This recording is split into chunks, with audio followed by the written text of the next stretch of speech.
The day of divorce. My cold CEO wife sped through 99 red lights in a row, but she still couldn't catch the flight abroad for me and our son. It all started with a drunken night during our senior year 5 years ago. That cold CEO woman took my first time. To keep me quiet, she threw a stack of cash at me. Fang Yuan, let's just pretend today never happened. I thought my years of secret love for her had finally borne fruit, but it turned out to be nothing more than my one-sided wish. Unexpectedly, she got pregnant that night, and so we got married for the sake of the child. After marriage, I treated her even better 10 times over, thinking I could melt her frozen heart. But ice remains ice, forever cold. Not only did she forbid me from making our marriage public, she even forced our son to call her auntie in public, until her white moonlight returned to the country.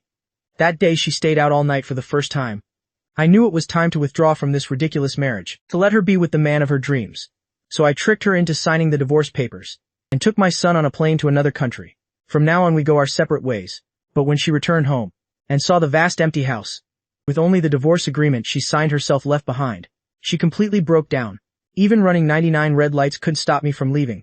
At this moment at Jiangcheng Central Hospital, Liu Ruyan brought her white moonlight Xia Qiangkeng erection lingodily.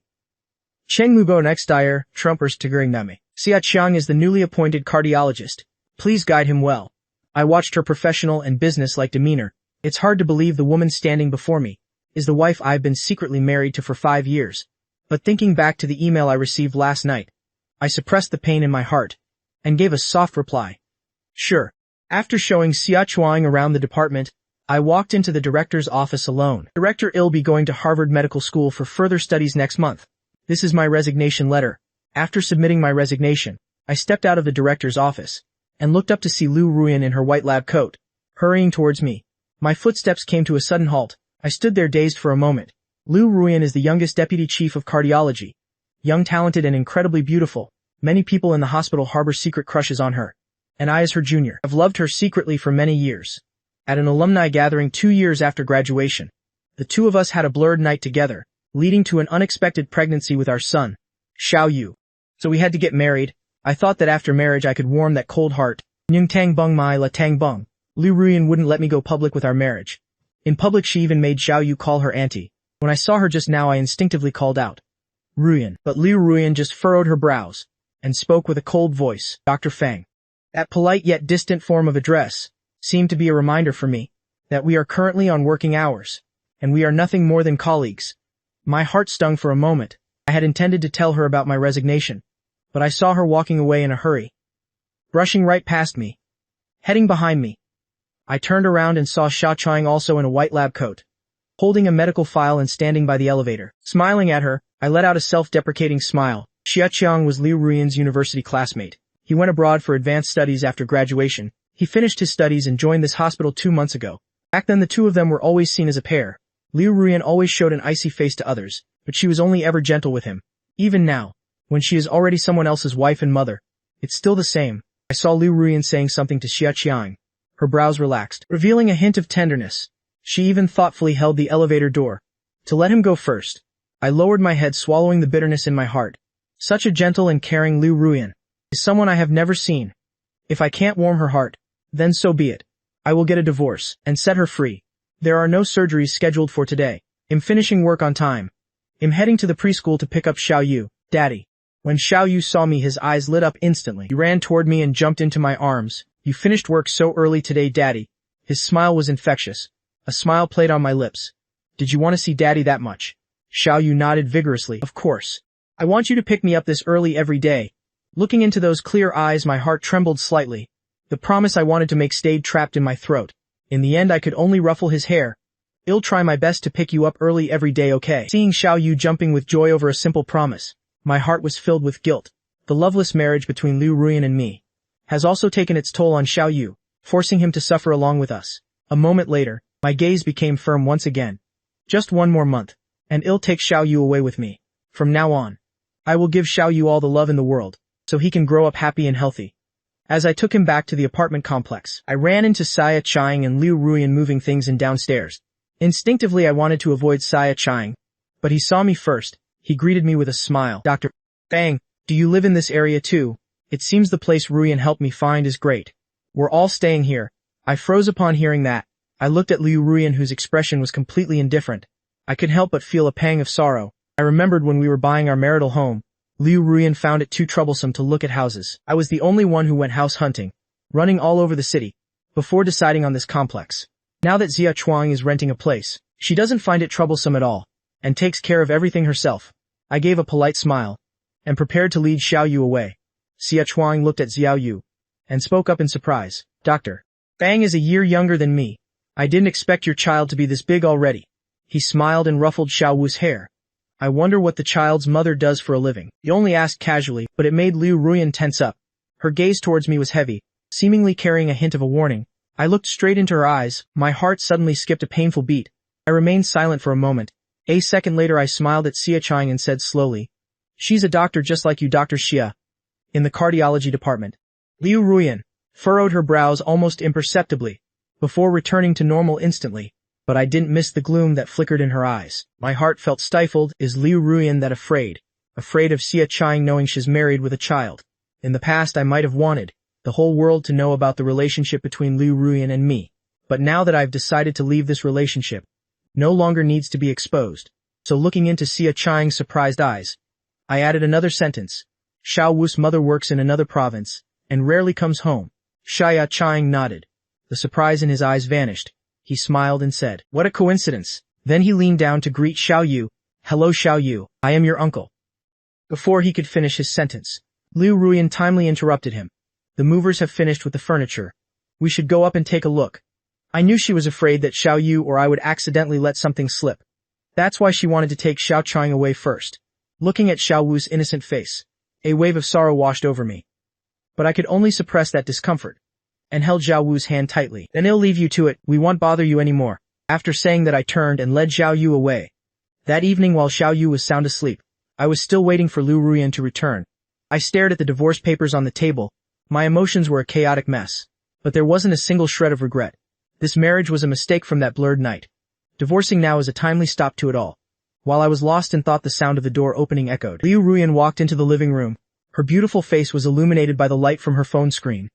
A faint gentle smile lingered in her eyes. She didn't even spare me a glance, keeping her head down as she typed away. Seeing her like that, my heart felt like it had fallen into a pit of cold water. Liu Ruyan rarely stayed glued to her phone, and she certainly never chatted with anyone so enthusiastically. The way she is now, I didn't even have to guess who she was messaging. Seeing her about to enter the bedroom, I quickly composed myself and called out to her. "Ruyan, I have something to tell you." Only then did Liu Ruyan stop in her tracks. Her gaze on me turned to its usual indifference. "What is it?" I ignored her cold expression and bit my lips slightly. "Let's get a divorce." I stared at her intently. My voice was filled with seriousness. I wasn't joking. But Liu Ruyan didn't even bat an eyelid. She refused without a moment's hesitation. No way. I didn't expect her to answer like that. I was dazed for a moment. Just as I was about to say something more, she decisively turned around and went into the bedroom, ending the conversation with one final sentence. "I can't let my child grow up in a single-parent family." Looking at her resolute back, my chest felt like it was stuffed with dry cotton, heavy and bitter. Xiao Yu isn't even allowed to call her mom in front of others. So how is that any different from a single-parent family? The talk of divorce ended in a heavy atmosphere. I could only put the divorce papers away and look for another chance to get her signature. Early the next morning, after dropping Xiao Yu off at preschool, I went to the hospital. Though my time here was short, I still wanted to perform my final duties well. As soon as I arrived at the hospital and prepared for ward rounds, I was stopped by a nurse. "Dr. Pri, Fang, wait a bit before going in. Your patient Mr. Lee is arguing with his son. Be careful not to get caught in the crossfire." I was taken aback, suddenly remembering the rumors from before, that Mr. Li's son was addicted to gambling and had squandered the family fortune.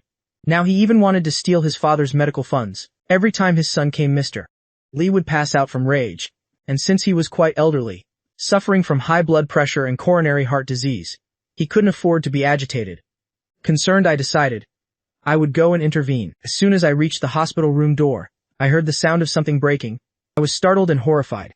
I rushed into the room, only to see Liu Ruyan shielding Sa Qiangqi. "Protect him." Glass shards were scattered all around her feet. She was softly reassuring Sa Qiangqi, completely unconcerned about the deep cut on her arm from a glass shard. Blood was trickling down her arm. My ears rang with a buzz, seeing that bright red blood. My mind was in a turmoil. I tried to suppress my trembling heart and called for security to remove Mr. Li's son, then checked. Mr. Li's condition was stable, Only then did I take alcohol and gauze to find Liu Ruyan. But just as I rounded the corner of the hallway, I saw Xia Chang applying medicine to her wound. His movements were incredibly gentle, with an undisguisable look of pain in his eyes. Does it hurt a lot? Actually, you didn't have to shield me. I could have dodged it myself.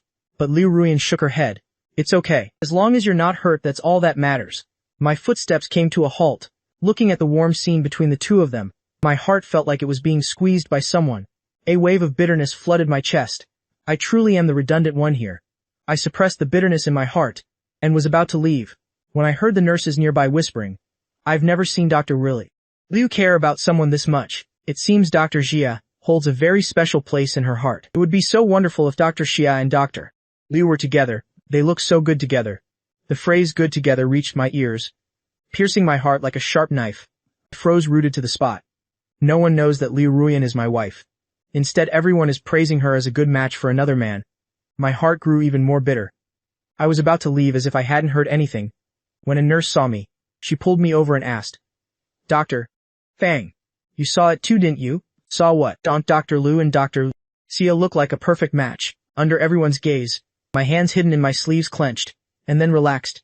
It took me a long time before I slowly nodded. They are indeed a good match. Right after I said that, Xia Chuang's voice rang out. What kind of match are you talking about? What is everyone saying? Looking in the direction of the voice, the two of them had finished bandaging the wound and were walking toward us. I was planning to change the subject, but the nurse was quick to tease. We all think you and Dr. Liu are a perfect match. A match made in heaven. As soon as those words were spoken, Liu Ruyan's gaze suddenly darkened. Her brows furrowed tightly. Xia Chang was also dazed, quickly waving his hand. Everyone, you've misunderstood. Ruyan and I are not. But Liu Ruyan spoke up coldly, cutting him off, her eyes fixed on me, with a hint of reproach. Dr. Fang, shouldn't you be reassuring the patient's mental state to prevent something like this from happening again? Why are you so idle that you're here gossiping about other people's private lives? Her words were extremely harsh, sparing no one's feelings. Everyone's expression changed instantly. The atmosphere became incredibly awkward. I was also taken aback. Hearing the blatant protection she gave Xia Chang, my heart stung as if it were being cut by sharp stones. Since when did she start caring about such trivial matters? She never used to embarrass people in public like this. Now it's just that she doesn't want anyone gossiping about Xia Chang. I understood her intention almost immediately, but looking at the eyes of my colleagues around me, I blinked my stinging eyes. My voice was husky but calm. I asked back, Dr. Liu, are you being this protective because you truly have feelings for Dr. Xia? Did I hit a nerve? As soon as I finished speaking, I saw Liu Ruyan's expression shift. Xia Chuang also got flustered, quickly denying it. No, of course not. We are just classmates. I gave a soft hum. I was only joking. Don't take it to heart. Then I made an excuse about having medical files to write, and hurried away. Until I returned to my office. Closing the door, I let out a breath of relief, and a faint sigh. I recalled Liu Ruyan's disappointed face when she heard Xia Chang say they were just classmates. The light in her eyes had faded. My heart once again felt a pang of sorrow. It turns out that all these years I wasn't the only one loving someone I couldn't have, but thinking about going abroad for further studies. I pulled myself together. Fortunately, I've decided to leave this melodramatic play behind. I'm bowing out now. That afternoon I went to find Liu Ruyan with the divorce papers. I knocked and entered, and saw her watering a potted plant on her desk. She looked incredibly focused, with a serious expression, as if she were taking care of a plant. But performing a delicate surgery, my footsteps halted, suddenly dazed. Didn't Liu Ruyan hate plants because she was afraid of bugs? She wouldn't even let Xiaoyu grow succulents, would she? Why is she doing this now? I slightly furrowed my brows, and saw a small card hanging from the pot, with the word Xia written on it. No wonder she's taking such meticulous care of it. It turns out it was a gift from Xia Chuang. My heart trembled slightly. Suppressing that sorrow, I flipped to the signature page of the divorce papers, and held them out to her. Please sign this. Before I could finish my sentence, Liu Ruyan's phone on the desk started ringing. I only caught a glimpse of Xia Chiang's name, before she immediately picked it up. Xia Chiang's voice came through. Ruyan, there's a rather difficult case here. Could you come and take a look for me? A look of worry flashed in Liu Ruyan's eyes. She stood up abruptly. Sure, wait for me, I'm coming over now. She didn't hang up. Taking the folder from my hand with one hand, without even looking at it, she signed her name. She hurried out of the room, while still reassuring Xia Chuang on the other end of the line. I watched her figure quickly fade into the distance. Then I looked at the 3 words Liu Ruyan neatly written on the divorce papers. Countless emotions now turned into a sigh of relief. We were truly over. A few days later, I went to work as usual and took care of Xiaoyu, while also starting to look for a short-term rental house. Since I had divorced Liu Ruyan, I should move out of this house too.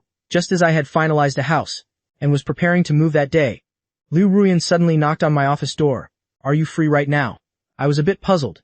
To avoid any rumors, she rarely came to my office, even to discuss work matters. Usually I would be the one going to her office. Why did she stop by so suddenly today? What's the matter? I looked at the woman before me, Liu Ruyan. As I conveniently closed the door, she spoke casually. Our colleagues are coming over today to celebrate. Finish your work a bit early, pack your things, and take Xiao Yu to stay somewhere else for the night. I was dazed for a moment. My heart felt a dull stinging pain. It turns out her sudden visit was just to kick me out. But that's my home too. Why just to protect her single image? Do my son and I have to go into hiding? We that impossible to show in public? I looked at her, but I only saw the usual coldness and indifference in her eyes. The words I wanted to say were stuck in my throat. Finally, only one sentence remained. I understand. Anyway, I was planning to move out today. I didn't want to argue with her anymore. Thinking that my tone carried a hint of finality, I'll pack my bags and take Xiao Yu away. I won't bother anyone.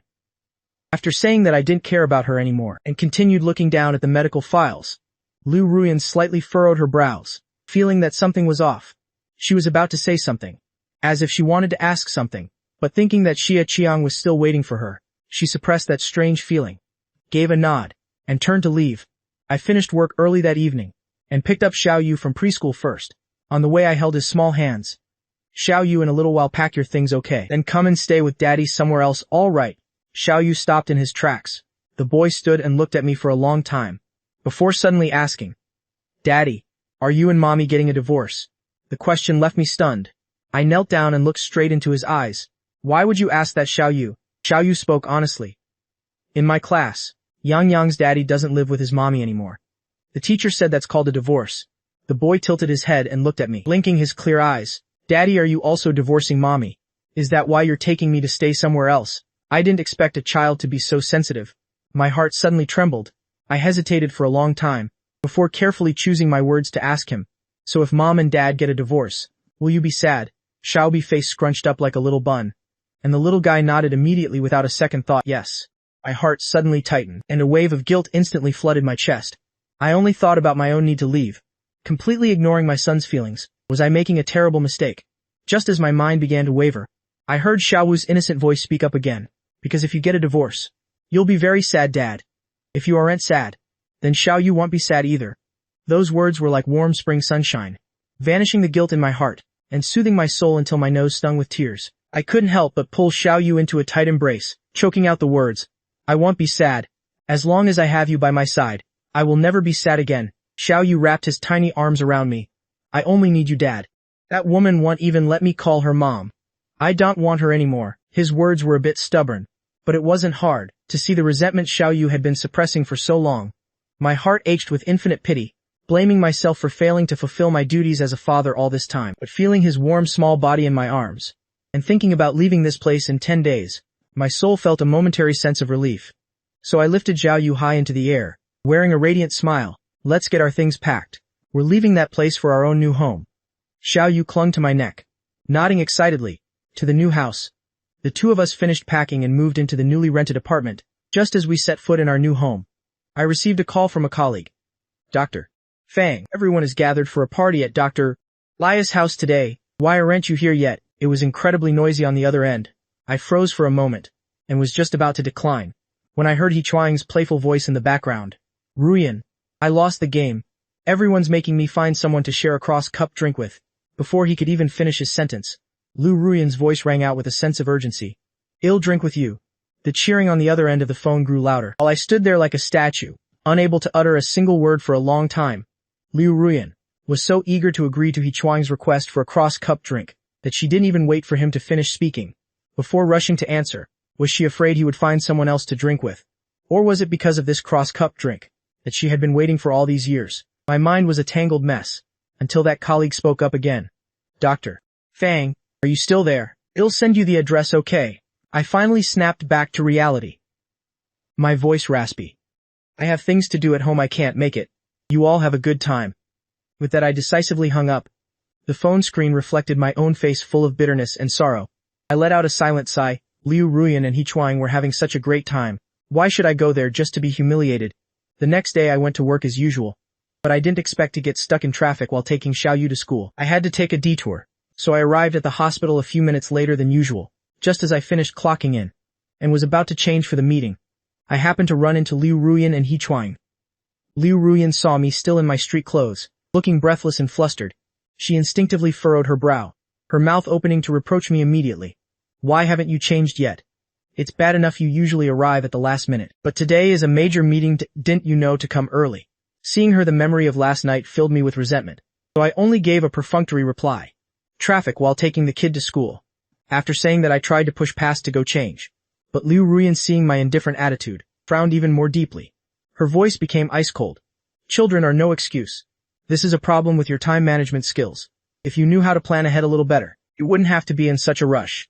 I froze in my tracks, hearing her self-righteous words. The resentment from last night suddenly erupted into a blaze of fury. I have always been the only one responsible for Xiaowa's school runs. Even when I had surgeries, or late-night shifts, I had to ask other parents or friends for help.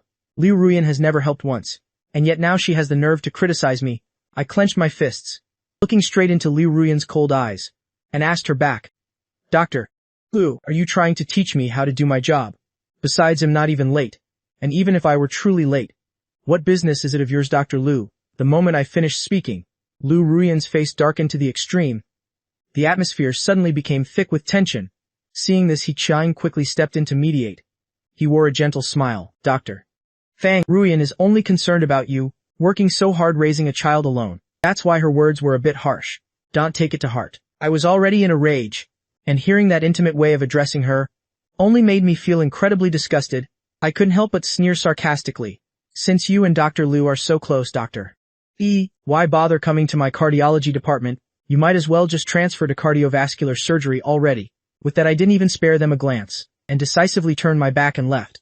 I changed my clothes and entered the meeting room. This meeting was primarily to discuss the surgery for a newly admitted patient with dilated cardiomyopathy. This operation required coordination between cardiology and cardiovascular surgery. The surgery department had confirmed Liu Ruyan as the lead surgeon. The director looked over at me. Cardiology, who does Dr. Fang recommend? I hesitated for a moment, looking at the lineup of young doctors under my wing, then decided I would perform it personally. I was leaving soon anyway, and being able to lead one last surgery, to pass on more experience to the next generation, would be a good thing. So I looked at the director. I'll do it. The director understood my intention, and nodded in approval. Just as he was about to make the announcement, he saw Liu Ruyan slightly furrow her brow. Her voice rang out coldly. No. I was stunned, instinctively looking toward her. I only heard Liu Ruyan's emotionless voice. I don't trust someone who arrives at the very last minute to maintain seriousness and caution on the operating table. I do not agree to Feng Yuan participating in this surgery. The moment those words were spoken, my heart stung with a sharp pain. I have been in this profession for so many years, and I have never allowed a single mistake on the operating table. There was no way Liu Ruyan didn't know that, so on what basis did she remove my name from the surgery over such a trivial matter? My gaze darkened, and I was about to speak up in protest, when Liu Ruyan added another sentence. I nominate Dr. He Chuang to be my assistant. When Liu Ruyan said this, her tone suddenly became gentle, and her eyes were filled with sweet affection as she looked at He Chuang. My chest felt tight with bitterness, and the words I intended to say were stuck in my throat. I knew all too well that Liu Ruyan didn't care about my supposed mistake. She just wanted to use this excuse to give He Chuang a chance to show off. Feeling the scrutinizing gazes of everyone around me, my heart felt as if it had been plunged into ice water, filled with both sorrow and self-pity. She could actually trample over me just to pave the way for He Chuang's advancement. The director hesitated for a moment, but ultimately granted Liu Ruyan's request. After the meeting adjourned, the director held me back for a private talk. I know you have good intentions, wanting to set an example for your juniors again, but in the end, practice is the only way to progress. If we don't give them a chance at the operating table, when will they ever grow? The director patted my shoulder, comfortingly. After you leave, He Chuang is the most capable person to succeed you, so we need to create opportunities for him. I knew the director's words made perfect sense. He Chuang had a solid theoretical foundation, and extensive clinical experience abroad. He was just new to the country and needed time to adapt. I let out a soft sigh, then nodded. I understand. I followed the director out of the meeting room, and happened to encounter Liu Ruyan. It seemed she had intentionally waited at the door, and seeing me exit with the director, she asked with a suspicious tone, "What did the director say?" I still remembered her attitude from earlier, so I didn't even want to open my mouth to answer, only asking back, "Is there something you need?" Liu Ruyan seemed to be asking casually. When she saw I didn't respond, she didn't mind, but only lowered her voice, saying, "I'm sorry. I shouldn't have made you lose face like that during the meeting." My heart flickered slightly. I looked at her in quite a bit of surprise. Throughout all our years together, Liu Ruyan had always treated me with cold indifference. Even when conflicts arose, I was always the one who had to humble myself and apologize. Why was she being so strange today? But then her low voice spoke again. This collaboration was my own initiative. It has nothing to do with He Chuang, so don't make things difficult for him. The moment she said that, the way I looked at Liu Ruyan shifted to shock mixed with profound disappointment. It turned out she only humbled herself to apologize, because she was afraid I would trouble He Chuang. My hands hidden in my sleeves clenched into fists, my heart overflowing with bitterness and grief. In Liu Ruyan's heart, am I ultimately just a man who confuses public and private matters and abuses his power? My throat felt tight, and my lips quivered slightly, but I couldn't utter a word. Seeing this, Liu Ruyan thought I was still sulking. She raised her hand to rub her forehead, her tone softening slightly. Fine, it's my fault. Stop being angry. How about I pick you and Xiao Yu up to go home tonight? Looking at her face full of impatience, and hearing those words as if she were granting a favor, the resentment in my heart grew even stronger, until I felt like I couldn't even breathe. I clenched my fists tight, then spoke coldly. No need. We won't be going back there. Liu Ruyan furrowed her brow upon hearing that. She only thought I was acting out of spite, so she blurted out, if you don't go home, where else can you possibly go? Looking at her indifferent, heartless expression, my heart ached. I couldn't help but exclaim, that is your house. Not. Before I could finish my sentence, He Chuang rushed over from somewhere and interrupted. Ruyan, everyone is looking for you. Just got a congenital heart case. The situation is critical. Please come down and take a look. Liu Ruyan immediately nodded in agreement. She threw back the words, send me the address, then hurried away.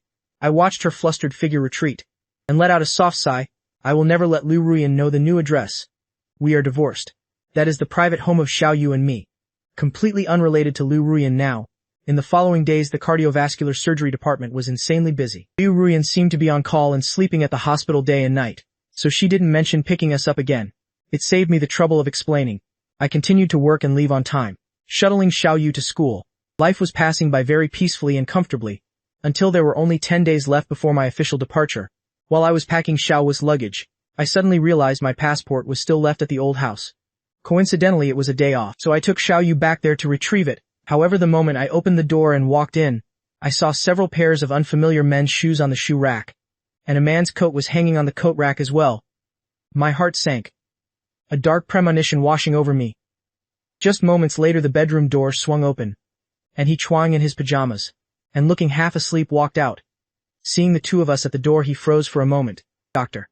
Fang, why are you here? My heart completely shattered. Looking at He Chuang acting like he owned the place, my body couldn't stop trembling, and my hands instinctively clenched into tight fists. It took a while for me to snap out of it. I forced a smile, keeping my head down to hide my eyes, which were starting to redden. Dr. Liu asked me to drop by and pick up some things. With it, I went straight to the drawer under the tea table, took out the passport, and prepared to take Xiao Yu and leave immediately. However, He Chuang called me back, his voice sounding quite anxious. Dr. Fang, Ruyan and I didn't let him finish, quickly interrupting. Dr. Tuiratimus. Sembim, Ryan Antar, Shifur Ziverstuer. Lek to Duhingur Dot Liam.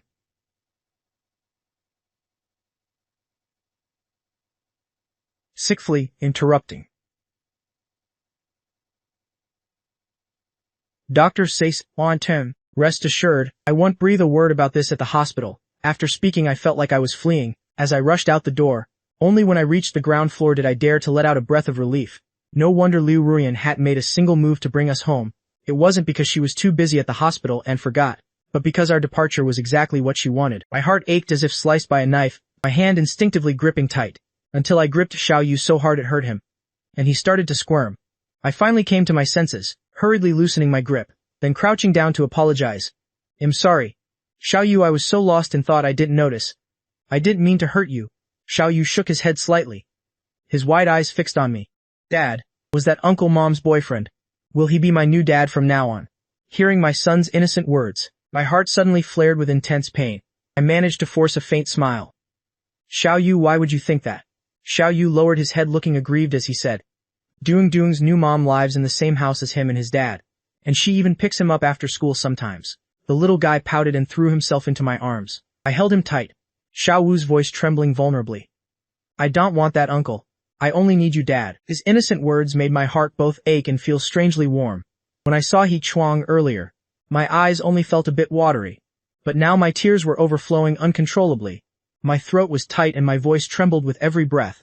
As I slowly tightened my embrace around the soft little being in my arms. Don't be afraid, Xiao Yu. You won't have a new dad. It will just be the two of us. I gently stroked Xiao Wu's hair. My movements incredibly soft, both to comfort him and to strengthen the resolve in my own trembling heart. Tomorrow I will see the director to resign early. This marriage, the cooling off period is over, and I already have the divorce certificate in hand. In this city I no longer have any reason to stay. Early the next morning I stood at the door and knocked on the director's office. Director, I am requesting to resign as of today, so I can move to the States and settle down earlier than planned. The director saw the determination in my eyes, so he offered no further objections, only saying, the dilated cardiomyopathy surgery is scheduled for today. If you're free, go over there to observe and give them a bit of support. I was stunned for a moment. Remembering how Liu Ruyan had bluntly humiliated me in that meeting, my instinct was to refuse.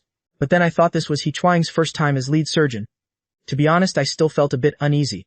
So I didn't hesitate any longer. I changed into my scrubs and entered the observation room, watching He Chuang's practiced movements. I remained highly focused, ready to provide feedback on the patient's condition at any moment. Finally, I let out a silent sigh of relief. He Chuang's technique was indeed very solid. After I leave, he will surely carry the responsibilities of the cardiology department well. I could finally rest easy, with the burden lifted from my heart. I noticed the seamless coordination between Liu Ruyan and He Chuang. It was as if He Chuang's years away were just a dream. They were still as close as they were back in university. Understanding each other's thoughts with just a single glance, I paused for a moment. In the past my heart would have overflowed with unspeakable sorrow, but now I only silently looked away. From the moment I caught He Chuang in Liu Ruyan's house yesterday, I truly had no attachments left in my heart. Anyway, I'm leaving soon. No matter what happens between Liu Ruyan and He Chuang, what does it have to do with me? The surgery had just ended, and I took a step out early. After changing, I planned to head back to the office to finish packing my things. Dr. Fang. That familiar voice rang out, causing my footsteps to halt.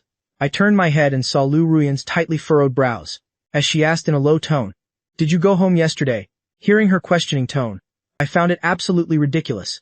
That was also a place where I'd spent 5 years of my life.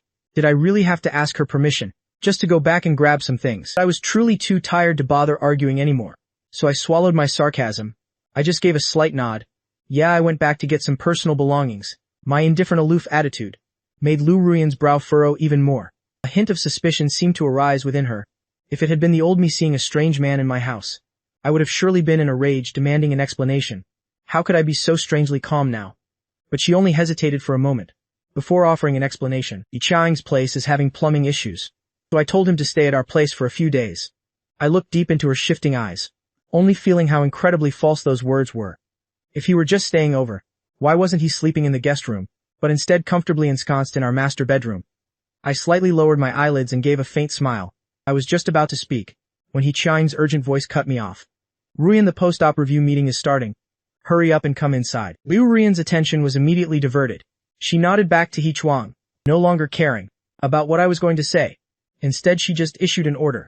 You and Xiao Yu stay out for 3 more days. Wait until He Chuang has moved out. Then I'll come pick you two up and bring you home. Without waiting for my response, she hurried off into the meeting room. I watched her figure disappear behind the doors at the end of the hall, letting out a long choked-up sigh after a long time. Oh, Liu Ruyan, you won't be picking us up anywhere, because I've already changed the flight tickets. By tomorrow we will be on our way to Boston, USA. I withdrew my gaze, turning my back without a trace of regret to head straight to my office, to pack up the last of my things. Many familiar doctors and nurses, upon hearing I was resigning, showed utter astonishment on their faces. So sudden. You say you're going to study in the US, and you're just leaving. You didn't breathe a word about this. Seeing everyone's curious eyes, I just gave a simple answer to get it over with. Xiao Wu's mom is working in the US long term, and I want to further my own studies, so I decided to go with her. We can't just keep the boy away from his mother forever.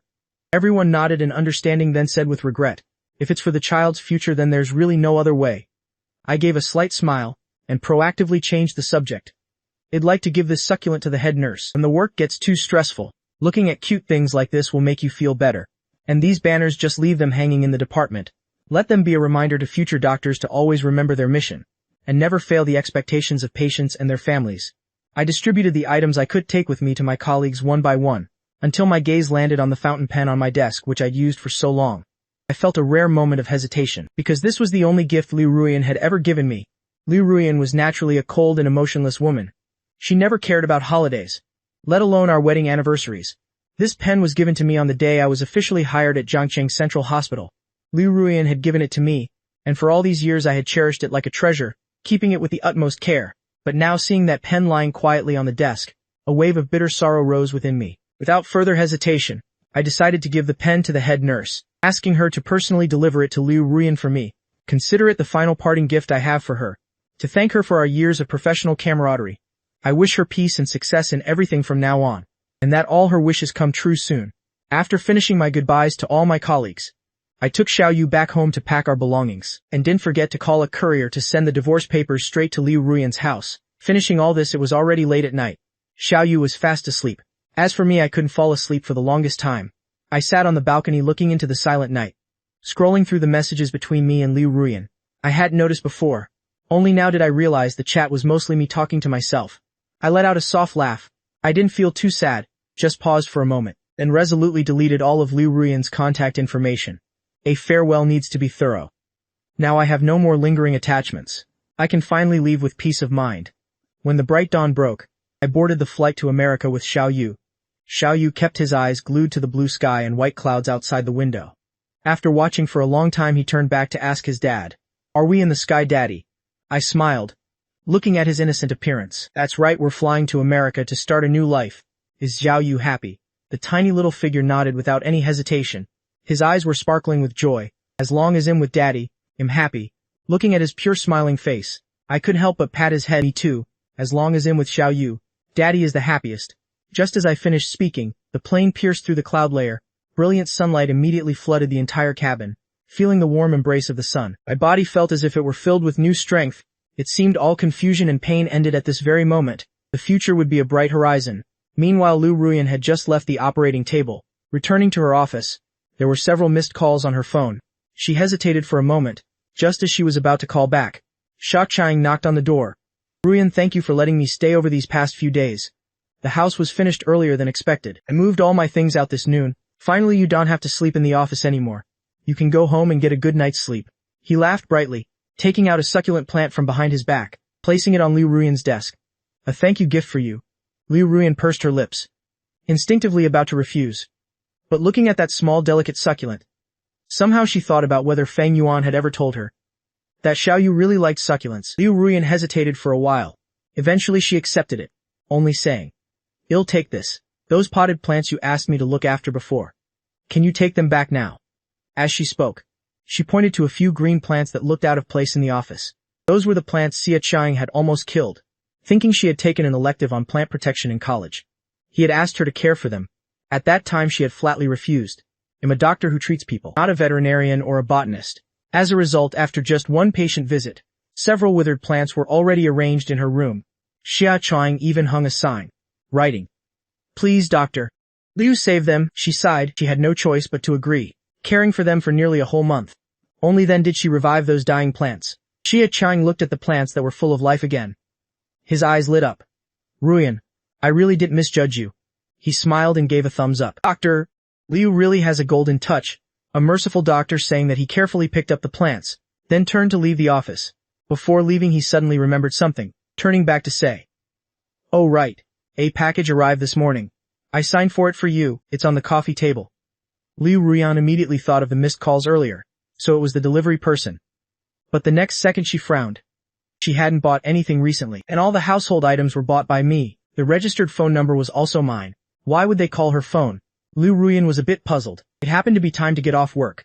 After she finished changing her clothes, she dialed my number. Originally she wanted to tell me that she would pick up the two of us today, but the next second there was only a cold automated message. "The number you have dialed is currently powered off. Please try again later." Liu Ruyan's heart suddenly tightened, feeling it was extremely strange. Our phones were required to be on 24/7. In case of emergencies, how could my phone be turned off? The more Liu Ruyan thought, the more she felt something was wrong. After hanging up, she went straight to my office to look for me. But all she saw was a dark, empty space. The door was locked tight. The lights weren't on either. These abnormal occurrences happening one after another finally made Liu Ruyan knit her brows tightly. Her heart trembled slightly. A sudden surge of unease welled up. While passing by the nurse's station, she hurriedly called over the head nurse, who was on good terms with me. "Where is Dr. Fang?" The next answer pinned Liu Ruyan in place. Dr. Fang has resigned. Didn't Dr. Liu know? Liu Ruyan's face, which was always cold, cracked in an instant. Her eyes, usually as calm as a lake, suddenly showed shock. When did that happen? Her voice trembled, as if she couldn't believe her ears. This was the first time the head nurse had seen Liu Ruyan like this. She was stunned for a moment before regaining her composure. Just yesterday saying that she seemed to remember something, she took out a fountain pen. Right, Doctor? Fang asked me to give this pen to you. He said it's a parting gift for you. Thank you for working together over the years. He wishes you all the best from now on. May all your wishes come true. Liu Ruyan looked at the familiar pen, standing frozen for a while. This was the gift she gave me on the day I started working. She still remembered clearly how excited I looked back then. Light sparked in my deep eyes that she had never seen before. I had carefully held the gift in my arms and nodded slightly. Thank you. I will definitely become a good doctor. Time flew by. Over all these years, every time Liu Ruyan saw me using this pen, she would think of those sparkling naive eyes from years ago. But hearing the head nurse's words, her heart suddenly constricted with pain. May all your wishes come true. Liu Ruyan's gaze darkened. She bit her lip. Combined with my unusual behavior recently, she hardly needed to think much. She understood why I said that. I thought she still had feelings for Sha Cha Chang, so I silently resigned and left like that. Liu Ruyan was filled with anger. She clenched her fists. How could I leave without even discussing it with her? Leaving just like that. If only I had been willing to ask her, everything could have been explained clearly. It wouldn't have come to this. Liu Ruyan. The atmosphere around her was like a volcano about to erupt. The head nurse took a fearful step back, not understanding why she was so angry. Just as she was about to say something, she heard her ask, "Did Dr. Fang say where he was going?" She nodded hurriedly. Dr. Fang said that his wife is going to America for work, so has going along with her. Wife. Liu Ruyan clenched her fists even tighter. She almost couldn't help but let out a mocking laugh. How come she herself didn't know she was going to America for work? Liu Ruyan was so angry she lost her sense, almost forgetting that she was the one who demanded colleagues not know they were married. She closed her eyes to suppress that terrifying cold aura. Also temporarily suppressed her anger at me for leaving without a word. Then she turned and went straight home. It must be a moment of impulse, to just go to America like that. She'll probably come back in a few days once her anger subsides. After all, the two were already married. Even if I left, I would eventually have to return. Liu Ruyan told herself this, then drove home. Perhaps Xie Qing had hired cleaners before leaving. So the house was extremely tidy and clean. Just like a new house, normally. Seeing this simple scene, she should have felt relaxed. But now a sense of emptiness suddenly surged in her heart, as if she was the only one living in this house from beginning to end. No me and no Xiao Yu. Liu Ruyan frowned slightly. Her anger had gradually cooled down after the long drive. She had restored her usual calm demeanor. But looking at the empty house now, her mind became a mess. She rarely felt so flustered. She couldn't help but tell herself, should I just take some time off and personally go to America to bring Fang Yuan and his son back? Thinking this, Liu Ruyan went under the coffee table, taking out the folder for personal documents to prepare to get her passport. But as soon as she took out the folder, she saw two documents inside. One in English was the admission notice from Harvard Medical School. The one in Chinese was a mutual divorce agreement. Liu Ruyan's heart sank to the bottom. She stared at the name Fang Yuan in the students section, and the two names already signed at the end of the agreement. Stunned for a long time, she finally let out a bitter self-mocking smile. Fang Yuan didn't go abroad to clear his head. He really went to study abroad. He even tricked her into signing the divorce papers. He had no intention of coming back at all. If her guess was correct, that package was also sent by me. Inside must be the divorce certificate. Liu Ruyan tremblingly opened it. Sure enough, everything was as she predicted. Looking at the pile of papers and certificates on the table, Liu Ruyan's heart felt surrounded by cold wind. A piercing, numbing pain washed over her. I just left like that. Liu Ruyan was in so much pain she laughed. She covered her face with her hands. All emotions were hidden behind a long sigh. The bitter sound echoed in the empty house, and it was destined never to have a response. All of Liu Ruyan's pain, regret, and torment, I was completely unaware of. At this moment I was waiting for a transit at San Francisco Airport. Xiao Yu was still too small, and it was his first time on such a long international flight. A continuous journey of over 10 hours made him extremely tired. His small fair face was now all scrunched up. I felt terribly sorry for him. At the same time, I was secretly lucky I had booked business class. If it were economy class, cramped and stuffy, Xiao Yu would surely have been much more uncomfortable. So during the few hours waiting for the connection, I took Xiao Yu to the hamburger shop he had always dreamed of. The shop was packed with people. There was almost no empty space left. I looked around once, only found one empty spot way in the corner. Although there was already a child sitting there, I still took a chance and went over to ask, "Hi there. Sorry to bother you, can I sit?" Before I could finish, the person looked up, Only then did I see the blonde hair under the hat and the amber eyes. The girl had porcelain skin, sharp features that looked mixed race. I was stunned for a moment, thinking this spot probably belonged to her relatives. Just as I was about to apologize and leave, she looked up at me. With a slightly distant look, she still nodded slightly in agreement. I quickly said thank you, then led Xiao Yu to sit down. The girl looked hard to approach, but turned out to be quite easygoing. That thought just flashed through my mind, and I didn't pay it much mind. I ordered food for Xiao Yu, then ate with him, seeing him obediently holding the hamburger and eating heartily, gradually regaining his usual liveliness. Only then could I breathe a sigh of relief. Making Xiao Yu travel such a long distance was my fault. Now that he seemed better, my guilt lessened a bit. Thinking that I wiped away the ketchup stuck on Xiao Yu's face, then turned back. Just as I was eating my meal, I noticed the girl opposite was observing me. I was a bit surprised. Catching her eye, I asked, "Is something wrong?" The girl shook her head, didn't answer, just took a tissue to wipe her nose, then looked away as if to hide something. Didn't mind much. It was just that look she gave me earlier, seemed to hold a faint sadness. Didn't seem like she had bad intentions. On the contrary, it felt like she was reminiscing about something through me. I couldn't help but wonder, could the interaction between me and Xiao Yu have reminded her of her own parents? Seeing her sitting all alone in the bakery, so out of place in the lively atmosphere around, my heart suddenly felt heavy. Since becoming a father, I have always paid special attention to children. While I was deep in thought, Xiao Yu's surprised cry pulled me back. "Daddy, look at the big sister." I snapped out of it and looked over. Seeing the girl opposite's face was flushed red. Her brows were tightly knit. Her chest was heaving violently, looking like she couldn't breathe at all. "It's an asthma attack." My gaze sharpened, seeing her trying to reach for the backpack on the suitcase. I immediately jumped up. With extremely swift movements, I opened the backpack and found the inhaler inside. The whole process took less than 5 seconds. Watching her spray the medicine into her mouth and nose, and gradually regain a normal breathing rhythm. Only then could I sigh in relief. I told Xiao Yu to get a paper cup and pour her some water. After using an inhaler, you need to rinse your mouth to avoid unwanted side effects. Only now did she show the appearance of a child. She looked at me intently, then gave a solemn nod of thanks, and took the cup of water. Seeing her complexion had stabilized, Xiao Yu had also finished his hamburger. It was almost time to board the plane, so I planned to say goodbye and leave. But she suddenly pulled my hand back, and wrote "thank you" in my palm. I was a bit stunned. Not just because I was surprised to know she couldn't speak, but also because I was shocked to see that she wrote 2 Chinese characters. So she was also Chinese. I slightly closed my palm, thinking about how I had been speaking English to her all this time. It felt quite funny. So I lowered my head and laughed. Shaking my head slightly, I said, "It's nothing. Meeting is a kind of fate. If we're destined, we'll meet again." After saying that, I turned to leave. I thought this was just a brief crossing of paths. Never expected fate to be so miraculous. As soon as I stepped into the plane cabin, I saw that blonde girl again.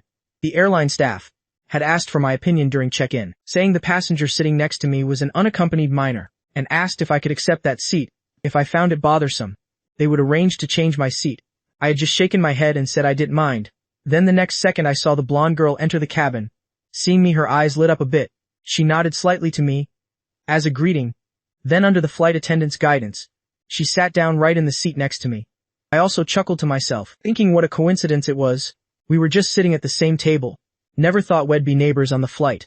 While I was still marveling at this coincidence, I suddenly felt my sleeve being pulled by Xiao Yu. He softly asked, "Daddy, is this the friend who doesn't have parents with her, but still flies by herself like you said earlier?" These were the words I had just explained to Xiao Yu about the unaccompanied minor status. Seeing him ask directly like that, I quickly glanced at the blonde girl. Seeing that she didn't seem to hear, I could finally feel at ease, then answered Xiao Yu. "That's right, son. She's flying all by herself. Isn't she amazing? Kids at this age are all competitive." I didn't want Xiao Yu to feel she was pitiful, to avoid hurting a child's self-esteem. Besides, I really didn't think that flying alone was something to be pitied. I actually found her independence very impressive. Xiao Yu nodded vigorously, looking at the girl with eyes full of admiration and respect. "Yes, big sister is so amazing." Thinking that, he rummaged in his small bag for a pack of candy, then handed it to the blonde girl. "Sister, I'm treating you to this candy." This pack of candy was Xiao Yu's favorite. Only people he really liked got a share. The blonde girl looked at the pack of candy suddenly appearing before her, then turned to look at Xiao Yu. Meeting those bright, sincere eyes, she paused for a moment. I quietly watched the 2 children making friends, without any intention of stopping them. The blonde girl hesitated for a moment, then finally reached out to take it. Xiao Yu immediately broke into a bright smile. "You took my candy. So we're good friends now. You have to teach me how to fly by myself. I want to be as amazing as you."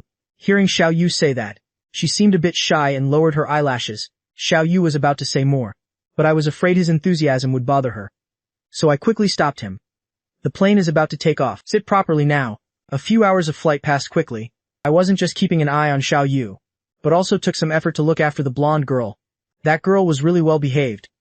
Just wearing her headphones and scribbling, or drawing in a notebook, looking very calm and gentle. I was once worried her asthma might relapse, but luckily nothing happened, until we landed safely in Boston. It was already afternoon US time. I finished picking up the checked luggage and walked out of the airport gate. Just as I was about to turn back and say goodbye to the girl, I saw Xiao Yu holding her hand tightly, refusing to let go. Sister, I still don't know your name. For some reason, Xiao Yu seemed extremely attached to this girl. I was about to tell Xiao Yu to let go, when I saw her smile slightly. The distant aura surrounding her suddenly vanished like spring sunshine. Revealing the inherent innocence of a child, she leaned down and handed me a slip of paper, probably afraid Xiao Yu couldn't read it, so she intentionally had me read it aloud for him. Bai Ruxu. I slowly uttered her name. It was a beautiful name. She nodded in confirmation. Xiao Yu also mumbled it once, then laughed, holding her hand. Then I'll call you Ruxu from now on. Before he could finish, a deep voice suddenly rang out. Ruxu, Ruxu. I was stunned for a second, seeing Bai Ruxu stop in her tracks, then turned her head toward the person calling. It was a woman in a pure white dress, looking very graceful and soft. Behind her gold-rimmed glasses were deep, calm eyes. Her temperament was very gentle, yet there was a hint of subtle coldness somewhere, very similar to Bai Ruxu. That person strode over, gently taking the luggage for Bai Ruxu. I came to the airport right after the meeting. Luckily I wasn't late.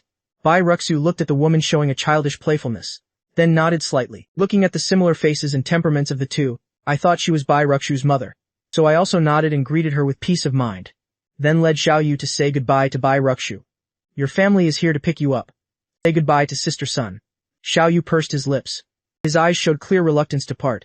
He stared at Bai Ruxu for a long time before finally saying, Goodbye, sister. Bai Ruxu hesitated for a moment and took out the notebook she had been drawing in on the plane from her backpack, tore out 2 pages and handed them to Xiao Yu. After that she turned to the woman beside her, made a few hand signs, asking her to speak for her. The woman nodded slightly and said with a smile, This is the drawing Ruxu made of you and Xiao Yu. She looked at the woman beside her again, signaled it in sign language, asking her to repeat. The woman nodded. This is the drawing Ruxu made of you and Xiao Yu. Thank you for your help throughout the journey. I nodded. I looked at the drawing in Xiao Yu's hand. Even though it was just a few simple strokes, it vividly captured the essence of Xiao Yu and me. The lines were so gentle, I could see that the little boy was in a very good mood. I happily accepted it and expressed my thanks. I will treasure it very carefully. Only then did Bai Ruxu nod. Then she made a few more hand signs. She looked toward the woman. Ruxu. She wants to ask for your contact information. I wonder if that would be okay. Of course it is. I nodded. I've just arrived here and it's rare to see Xiao Yu grows so fond of a friend like this. Of course I didn't want my son to lose such a good friend. I was about to look for a pen and paper to write down my name and phone number. The woman handed me her phone. Ruxu lives with me. You can just save it in my phone. I nodded in agreement. After saving it I paused for a moment. Miss Base number. The woman smiled slightly at my formal way of addressing her. She gave a soft smile. The sense of distance suddenly vanished. It made her feel as gentle and precious as a rare gem. You're being too formal. You can just call me Bai Ningbing. I looked at the business card she handed me. The description under her name left me stunned. Are you the Bai Ningbing who graduated from Harvard Medical School? She nodded, seeing my look of utter astonishment. She looked a bit surprised herself. Is something wrong? I smiled. I felt like everything was such an incredible coincidence. I'm actually a new student at that medical school. The two of us looked at each other and couldn't help but burst into laughter. Then this really must be fate. Bai Ningbing. Her eyes crinkled. The coldness in her gaze disappeared completely like a spring breeze chasing away the rain. She took the initiative to ask, where are you two going? Let me give you a ride. Hearing that, Bai Ruxu raised an eyebrow. Thoughtful look crossed her eyes. I was afraid of being a burden. I was about to wave my hand in refusal when Xiao Yu grabbed onto the hem of my shirt. His sparkling eyes blinked, looking at me pitifully. I still want to stay and play with Sister Ruxu a bit longer. I immediately felt embarrassed. I was about to say something, but Bai Ruxu had already led Xiao Yu away, blocking my words of refusal. Bai Ningbing smiled. She reached out to help pull my luggage. It's rare for me to see Ruxu be so proactive. Let's go. Consider it a thank you for helping to look after Ruxu. I had no choice but to agree. Looking at the orange-tinted sky outside the airport, the exhaustion of the trip seemed to fade away somewhat. The start of a new life wasn't so bad after all. By the time we got home and settled in, night had already fallen. I was still thinking about today's strange experience. When Xiao Yu tugged at him sleepy. On the way home I deliberately let him play. Let him burn off all his energy. To avoid jet lag. Sure enough, as soon as he finished eating he said he was sleepy. Now he can't even keep his eyes open. I quickly took him to wash his face. Then I made the bed, and let him lie down to sleep. Before drifting off the boy still tried to resist sleep, and asked me, "Daddy, when can I go find Sister Rukshu to play again?" I was stunned for a moment. Tomorrow I'll message Sister Rukshu to ask when you two can play together, okay? Only then did Xiao Yu nod reassured, and then he fell fast asleep. I was left alone watching his peaceful sleeping face, and gave a soft sigh. In my heart I truly felt very unsettled. Taking Xiao Yu away from the environment had lived in for 5 years. To come to a completely strange city like this, could he really adapt to it? Would he feel alienated and stressed?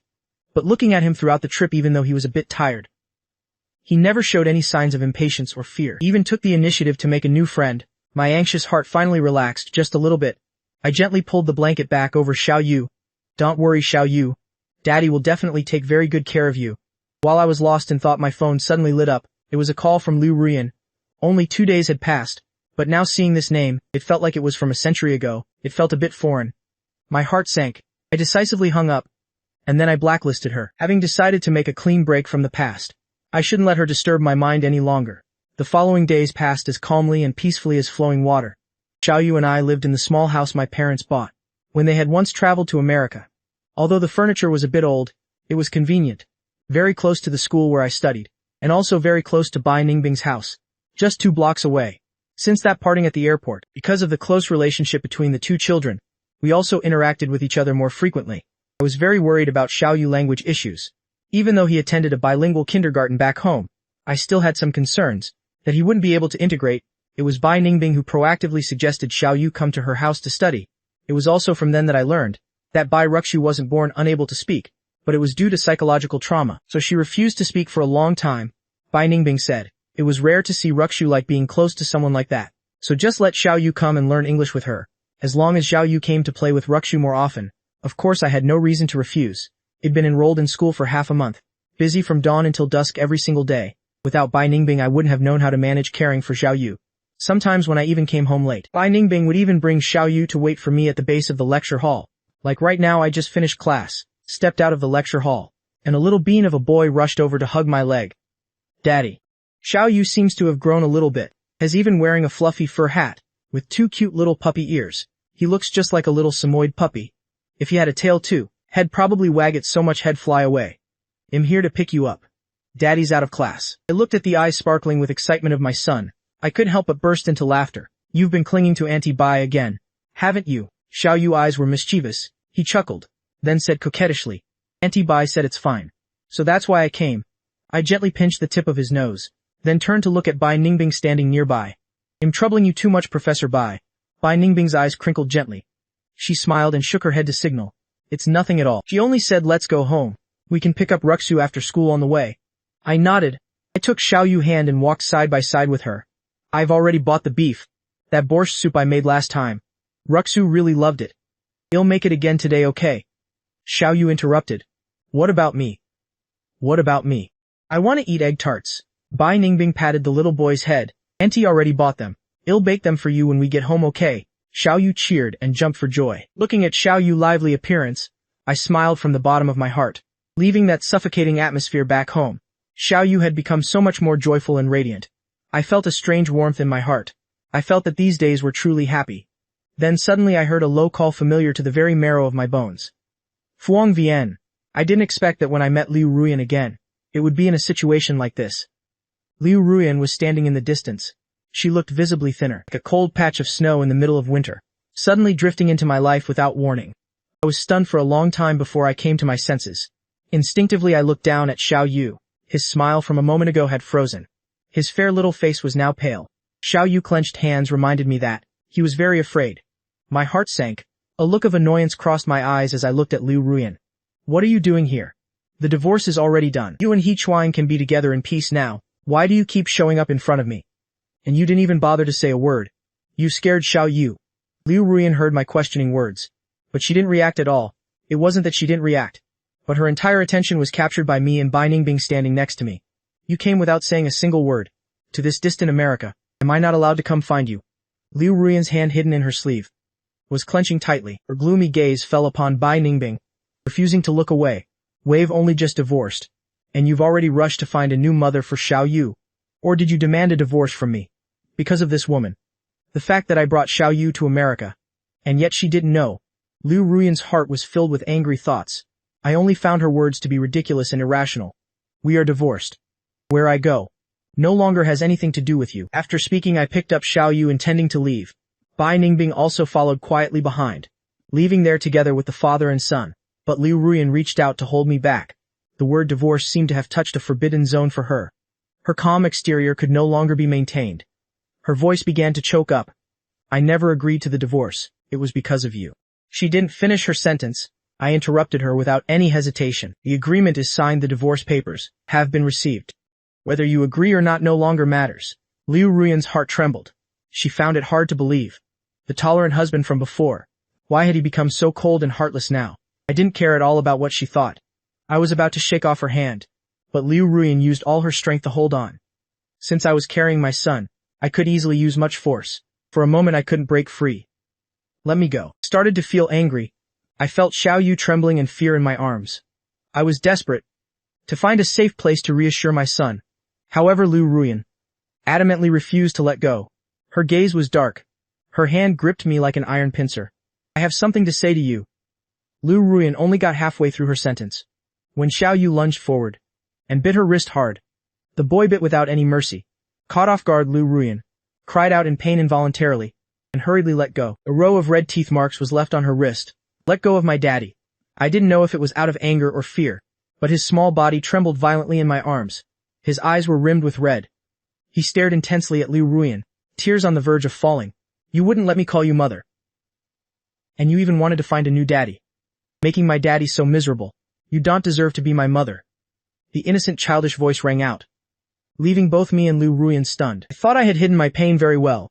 Who knew Xiao Yu was so sensitive? It turns out he had been remembering it all along. My heart felt both bitter and comforted. I hurriedly hugged Xiao Yu tightly, gently patting him on the back. It's okay, good boy, Xiao Yu, don't cry. Liu Ruyan was filled with astonishment. What new daddy? The next second, Liu Ruyan immediately realized. She feared that encounter with He Chuang had caused a misunderstanding. Liu Ruyan frowned, ignoring the wound on her wrist for now. She was about to offer an explanation, but I threw her a cold glare. Liu Ruyan, I don't want to see you ever again. Saying that, I carried Xiao Yu straight away. Liu Ruyan still intended to chase after us, but was blocked by a hand. An icy voice rang out. Miss Liu. Fuang Vian already said it. He doesn't want to see you. Liu Ruyan's heart felt heavy. She whipped around to look at the woman who was smiling gently a moment ago, but whose eyes behind her glasses were now full of cold light. That is my husband and my son. You have no right to stop me. Hearing this, Bai Ningbing raised an eyebrow. She gave a half smile. If I'm not mistaken, the two of you are already divorced. Furthermore, her smile didn't reach her eyes. In her eyes was still an extreme coldness, just like the words she uttered. Xiao Yu said it himself. That you don't deserve to be his mother. Bai Ningbing intentionally repeated it maliciously, like a sharp blade unhesitatingly stabbing straight into the softest part of her heart. Pain and anger spread simultaneously. Liu Ruyan immediately gritted her teeth. Who on earth are you? What gives you the right to interfere in my business? These words were hissed through her teeth, containing boundless resentment. But Bai Ningbing didn't seem to care about her impending outburst. She continued to pour fuel on the fire. I'm not interfering in your business. She spoke softly, her eyes following me as I carried Xiao Yu away. The rest didn't need to be said. Liu Ruyan understood perfectly that she was doing it for me. Liu Ruyan's heart grew even heavier. She intended to say something more, but Bai Ningbing only gave her a glance and left her with one sentence. Miss Liu, you'd better go home. With that, she strode after me, leaving only Liu Ruyan standing there, watching the two of us walk away. Her heart filled with resentment and sorrow, like ropes braided tightly together, tightening around her throat, until she couldn't breathe. That night, Liu Ruyan's appearance today had terrified Xiao Yu. The boy clung to me insecurely. Normally his favorite thing was to hang around Bai Ruxu, asking her to draw or watch TV together, but now he wouldn't even speak, and insisted on going home with me very early. Xiao Yu was scared, wasn't he? Bai Ningbing showed a look of concern, watching Xiao Yu hugging me tightly, and not letting go. She didn't ask anything else. She just walked us to the door, and thoughtfully said, if you need any help, just let me know, I'm always ready. I gave a grateful smile, gave a soft nod, and went inside. Just as we walked through the door, I intended to set Xiao Yu down, intending to say a few words.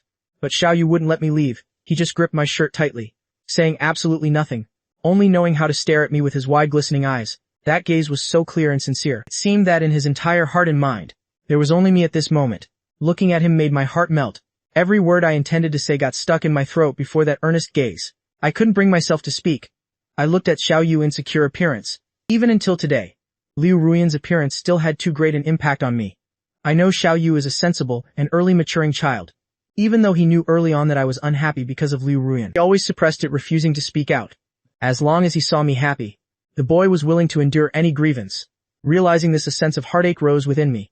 Above all, it was my fault for making Xiao Yu suffer so much disadvantage at such a young age. I was filled with regret. I couldn't help but let out a soft sigh. I asked in a low voice, Xiao Yu, you don't like her, do you? I didn't name her specifically, but Xiao Yu understood instinctively. The child buried his chubby soft face into the crook of my neck. His eyelashes trembled slightly, then quietly drooped. I don't. Is it because she wouldn't let you call her mother? I gently asked Xiao Yu. His small body shuddered. His voice trembled. His arms hugged me even tighter. She's here. Then I have to go. I don't want to leave you, Daddy. Hearing Xiao Yu's words, I was dazed for a moment. I never mentioned sending him away in front of Xiao Yu. Why did he think that? Just as I was about to ask, Xiao Yu trembled even more violently. His words were tinged with sobbing. My friend Duong said, after parents' divorce, you have to take turns living in 2 houses. I don't want to go back there. I don't want to be away from you, Daddy. Feeling the trembling of the little one in my arms, I hurriedly hugged him tight and comforted him. That's not going to happen. Xiao Yu won't have to go anywhere. That choked-up cry was like an arrow piercing my heart. It felt both bitter and incredibly awkward. A bitter taste spread throughout my soul. So that's what Xiao Yu was afraid of. I felt a dampness on my neck. I pulled back a little, wiping away the sparkling tears on his face. My warm hand carried a sense of comfort, gently placed on Xiao Yu back. Then stroke by stroke I gently caressed him. Daddy will never let her take you away. My voice was firm, like a high mountain that nothing can move. My words weren't just simple comfort, but also like a solemn promise. Xiao Yu will always be by Daddy's side. My gentle voice echoed throughout the room, stopping Xiao Yu's tears, and also soothing my own heart. I gently wiped away the remaining tears on his face. In my eyes now was only determination. The next afternoon, I finished class very early, entrusting Xiao Yu to Bai Ningbing's care. Then I called Liu Ruiyan after unblocking her. You have some time. I want to talk to you. So under the park's blue sky, white silk like clouds drifted lazily. The pigeons in the square cooed softly, occasionally flapping their wings and soaring into the air. On the nearby grass, withered yellow leaves covered the ground. Warmed by the sun, they emitted a fragrance. Everything painted a beautiful autumn picture. If only one could ignore me, and Liu Ruiyan sitting on that roadside bench. The two of us sat there. There had always been a certain distance between us. Like all these years, the chasm between us had never been filled. Impossible to erase. The autumn wind swept up the dry leaves, spinning them once between us, then falling back into silence. Both of us spoke at the same time, then fell silent at the same time, glancing at each other. Then both of us simultaneously looked away. I caught a glimpse of gauze peeking from her sleeve. I slightly pursed my lips, then uttered one word. Sorry. Xiao Yu's teeth were indeed very strong. That day I only had time for a quick glance, but the bite marks were clearly visible. It was truly startling. Perhaps Liu Ruiyan was following my gaze now. She looked down at her wrist, then withdrew her hand back into her sleeve, and said, It's okay. Hesitating for a moment, she added, Xiao Yu has a grievance in his heart. It's fine to let him bite once to vent his anger. I understand.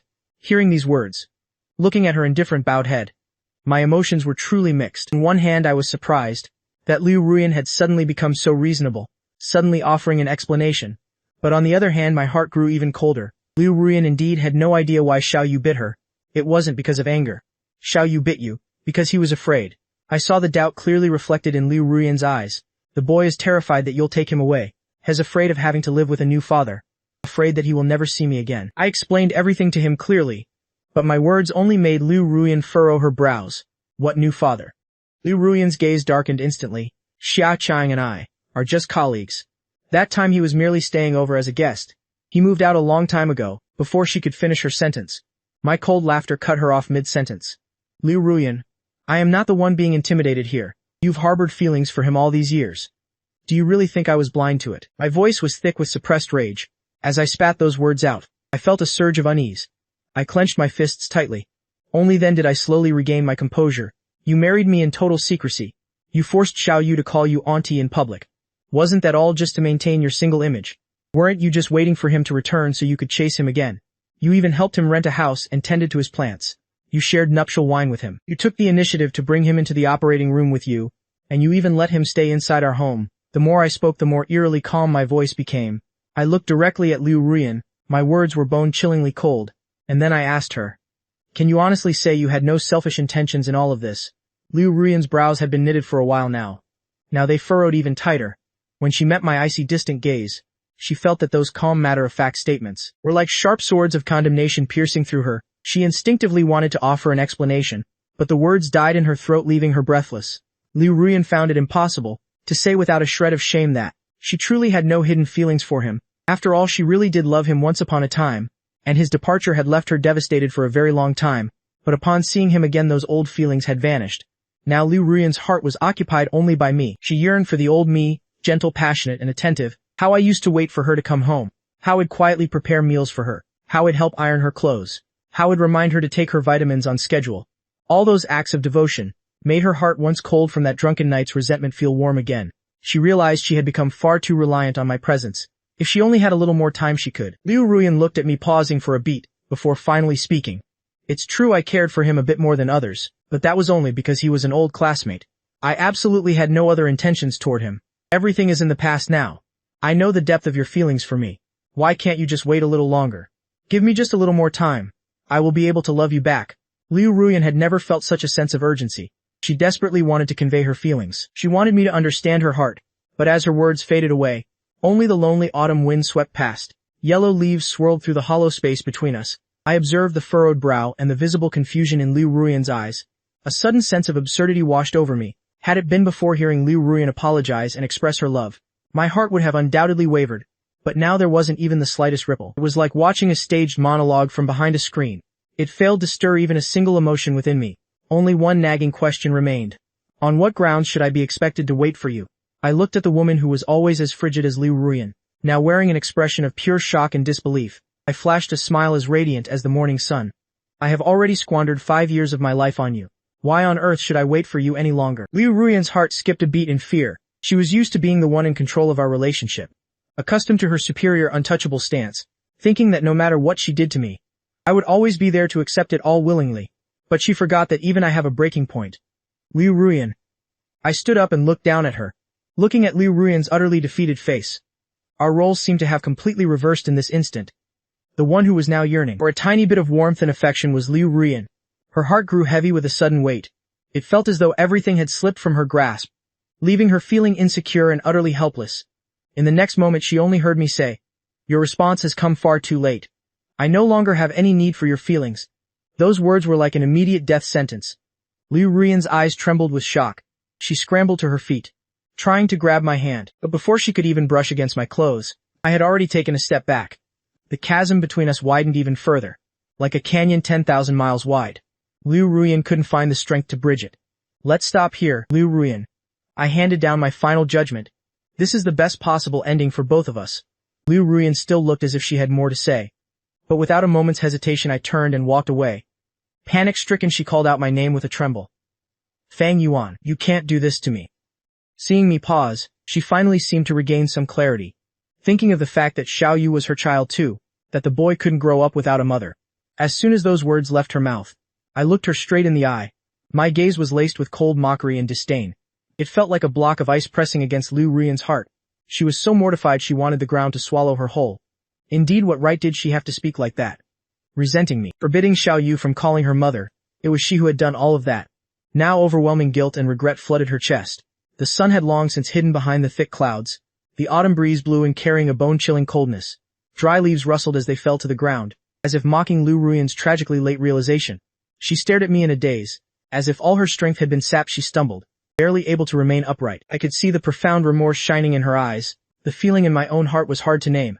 I just stood there for a brief moment. "I will no longer keep your number blocked. If you ever want to see Xiao Yu, then just give me a call. As long as Xiao Yu is willing. I won't prevent the two of you from meeting. Consider this the final shred of kindness I'll ever show you." After I finished my piece, my gaze lingered on Liu Ruyan's frozen features. It was a look of pure scrutiny, void of any lingering affection. I was looking at a different version of her through her current self. I was searching for the Liu Ruyan from our university days. The woman who had completely captivated me back then. the one for whom I moved heaven and earth just to be near. A Liu Ruyan I had been willing to lose myself for. But she was long gone. Deep within those icy eyes, I only saw the reflection of my own past self. A sudden realization dawned on me. I let out a laugh filled with pure relief, and then I turned and walked away without a hint of regret. Liu Ruyan had always been this indifferent, and tragically slow to understand. Even if she were willing to accept me now, it would only be due to a habit that had become part of her. I once loved her with a reckless, all-consuming passion, always making her my ultimate destination. But all those frantic efforts were merely my own self-created illusions. I did not look back, not even once. I simply felt the quiet autumn wind blowing through my heart. I felt an incredible sense of weightlessness. Everything has finally reached its end. The tangled emotions from my youth until now have completely vanished into the autumn air. By the time I reached Bai Ningbing's house, the sky was already pitch black. Sorry I'm a bit late. I smiled apologetically at Bai Ningbing as she opened the door carrying a sleeping Xiao Yu. I offered her a very apologetic smile. She shook her head gently. Her smile was incredibly soft. It's really no trouble at all. I voiced my thanks. I was just about to take Xiao Yu from her when I saw his little hand gripping Bai Ningbing's collar tightly. I felt a bit awkward. I was about to wake the boy up so that he would let go. But Bai Ningbing thoughtfully held me back. He finally managed to fall into a deep sleep. He'll wake up the moment you touch him. Just let him sleep here tonight. I hesitated for a brief second, then nodded in agreement. Due to Liu Ruyan's unexpected visit, Xiao Yu hadn't slept well at all the previous night. He hadn't just refused to let go of my hand, but he had also been frowning throughout his sleep. It was for the best that he could now sleep soundly in Bai Ningbing's arms. I looked at Xiao Wu's peaceful, innocent face as he slept in her embrace, and let out a quiet sigh. Bai Ningbing noticed that the shadow of worry on my face had lifted, replaced by a look of sheer relief. She guessed that everything had finally been resolved. I nodded. Everything has been made perfectly clear. My hand gently caressed Xiao Wu's head. My voice was slow and steady. Xiao Yu and I will always be together. We will never be parted again. Bai Ningbing gave a small nod at my words. You should stay the night here. If Xiao Yu wakes up and doesn't see you, he'll be so anxious. She spoke, her gentle gaze lingering on the boy, bathed in the warm yellow light from the wall lamp. She radiated a very soft and calming aura. She looked exactly like a kind, devoted mother, exactly as Bai Ningbing had foreseen. Xiao Yu woke up several times throughout the night. He felt a surge of fear waking up in a strange place. But when he saw me sleeping right beside him, he immediately felt at ease. Then he snuggled back into my arms and drifted off again. Waking up in the early morning, I found Xiao Yu already awake and lying in my embrace. That tiny little body of his was sprawled across me, pinning down my arm, sleeping as peacefully as a newborn babe. I could only manage a wry smile. I planned to let him sleep a little longer, but my arm had gone completely numb, so I had to get up. By the time I finished getting ready and stepped out, Bai Ningbing was already awake as well.